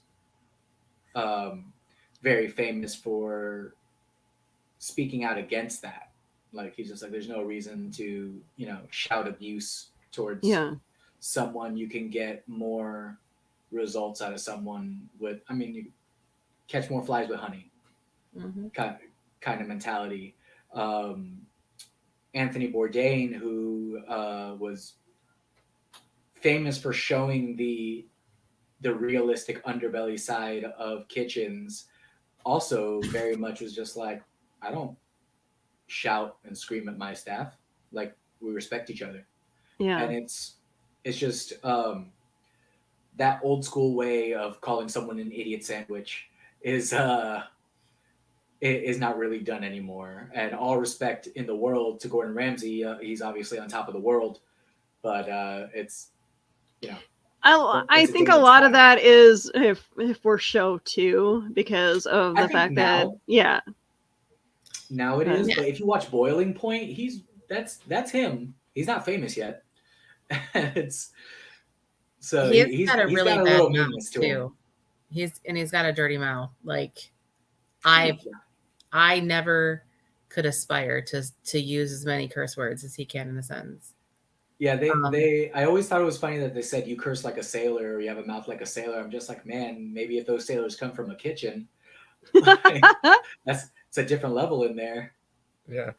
And our show is called Reels and Heels, so I need to say, we're talking about cooking and stuff. And Robert Irvine is married to professional wrestler Gail Kim, which is really cool. I did not know that. Yeah, they've been married since 2012. She's adorable. He used to come to the movie theater that I worked at earlier than 2012, but that's a massive man. Yeah, he always goes to Those Walt Disney biceps are World. ridiculous. Yeah, he goes to Walt Disney World for the food festival there. Oh yeah, at the Yeah. Eckhart. Yeah. Yep. Kayla really loves that. Hopefully she's not listening to this. Actually, she doesn't have Facebook. She's not listening to this. But the big surprise for her is to take her this year because she's been dying to go and she doesn't think that she's gonna have time to do so. So gonna do that for her and then Aw. gonna have her drive me back because I will probably get drunk at the English pub in the UK there. Yeah. So I know that we've been on for almost 2.5 hours here, so we're gonna wrap it up. But out of all the films that we talked about, if you had to pick one film from this list to recommend the most, which film would it be? And then also, what are your top 5 cities that everyone should go to that love food? Okay. As far as movies go, I have to go with Chef. I mean, you can literally watch. There are movies that you watch because you're in the mood to watch them. Like I'm not in the mood to always watch The Matrix, but when I am, it's exactly what I need. Chef is not that. Chef is a movie I can put in right now, enjoy the hell out of, come back tomorrow and watch it again, whether my day's been good, bad, whatever. It's just one of those films that I think needs to be checked out. It's small. It has a very small, intimate feeling to it with an A caliber cast. And I mean, Favreau just, anything he touches is gold. And anything he directs is absolute gold. He directed the first episode of The Orville, which is my new favorite show, which is Seth MacFarlane's Star Trek love letter. And when I found that out, I was like, oh, well, that makes sense why I got, hooked immediately. It was because Favreau had his hands in this. And as far as cities to go to, okay, New York City is obvious. Vegas. I definitely recommend Vegas. Let me think. Austin, Texas. If you want to get some awesome smoked barbecue, like that's the spot. New Orleans, of course. Shout out to Chef Isaac Toops out there at the meadery. He's pretty incredible. That's an idol of mine. And then Miami has some excellent, really authentic Cuban food and just great stuff out there. Or if you're in the city of Tampa, hit me up and I'll make you my duck confit mofongo. And I'll show you how to mix it up with the Latins and the Cajuns. I'm surprised that you didn't, throw out what everyone would throw out is like, London or Paris as. So of course Paris is a big one, right? But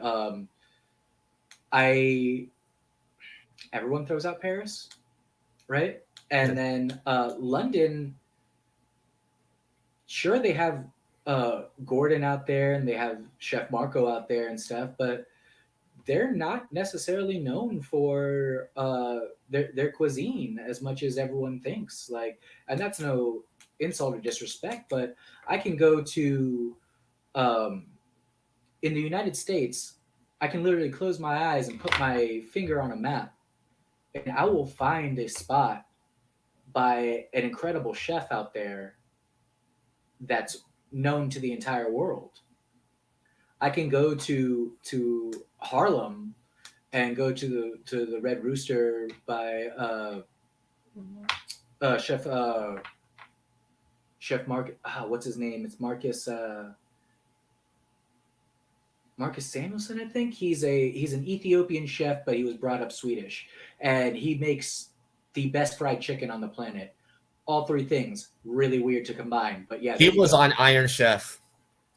Yeah, and he won Top Chef Masters pretty damn easily, if I do say so myself. Like, he swept the floor with those guys, and he wears really fun hats. So I like him. And for our friends up north, I will give an honorable mention to Toronto. Toronto is very well known for food. Mm-hmm. Yep. So Omar, it's been so much fun having you on as always. And I'm glad to see that you are doing well. I didn't want to tell everyone, what's going on, but that's okay. I can tell them, guys. I am going through treatment right now for pancreatic cancer. Things are going very well. The cancer is getting much, much smaller, and it's looking every day like it's possible I can beat this thing. So spirits are up. And just keep with the positivity. Yeah. So where can people find you on social media? So social media wise, I am on Facebook and Instagram. You can look me up as Chef Omar Rios on Insta. And then just under my name, Omi Joel Rios on Facebook. Every once in a while, I'll post a dish or two or some wacky thing that I'm working on. I'm also currently writing again. I'm doing a radio show script for Will Eisner's The Spirit, and also working on a TV show idea for a sitcom about working in a Renaissance festival. And Nice. It's shot like Parks and Recreation and The Office. So currently working on that. That's been a lot of fun to do, and that's been taking up most of my time. Yeah. I don't know if you've thought about it, but I think you should make a food page on Facebook and just, put up the pictures of your food and stuff and talk about food. That wouldn't be a bad idea at all. Actually, you guys have given me several really great ideas today. I'm going to have to pay y'all royalties to make it big. We're just trying to help you all along the way because we want you to succeed. You're really gassing me up over here. We want your food truck to happen. Oh, so Willow, it's been fun doing this episode. What's going on in Pillow Talk world? Okay, so I'm gonna return to Pillow Talk next week. I know I've kind of taken a break from it because I've had, 2 other shows pop up in the in the mix. So cereal. I'm trying to play, the field with this podcasting thing, and I didn't think that I was going to take off this quickly. Well, I gotta say though, what John is doing over there is perfection. He's got a good thing going on over there. He's doing a fantastic job, and it's like he keeps getting ideas for more shows, and he's like, "We need a host for this. We need a host for this. We need ideas for this." So I'm just trying to keep up. Yeah, we got to get Omar hooked up with the horror stuff over there. I need to. You've been pitching that to me for going on at least a year now, and I just need to get off my lazy butt and do it. Yeah. So where can the good folks find Willow Schuyler?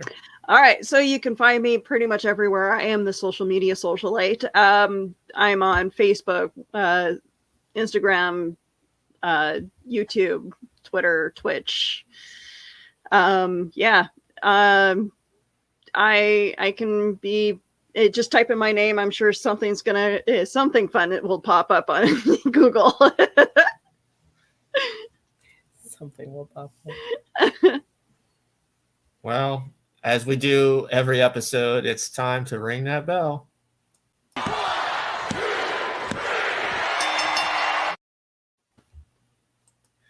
Goodbye, everyone.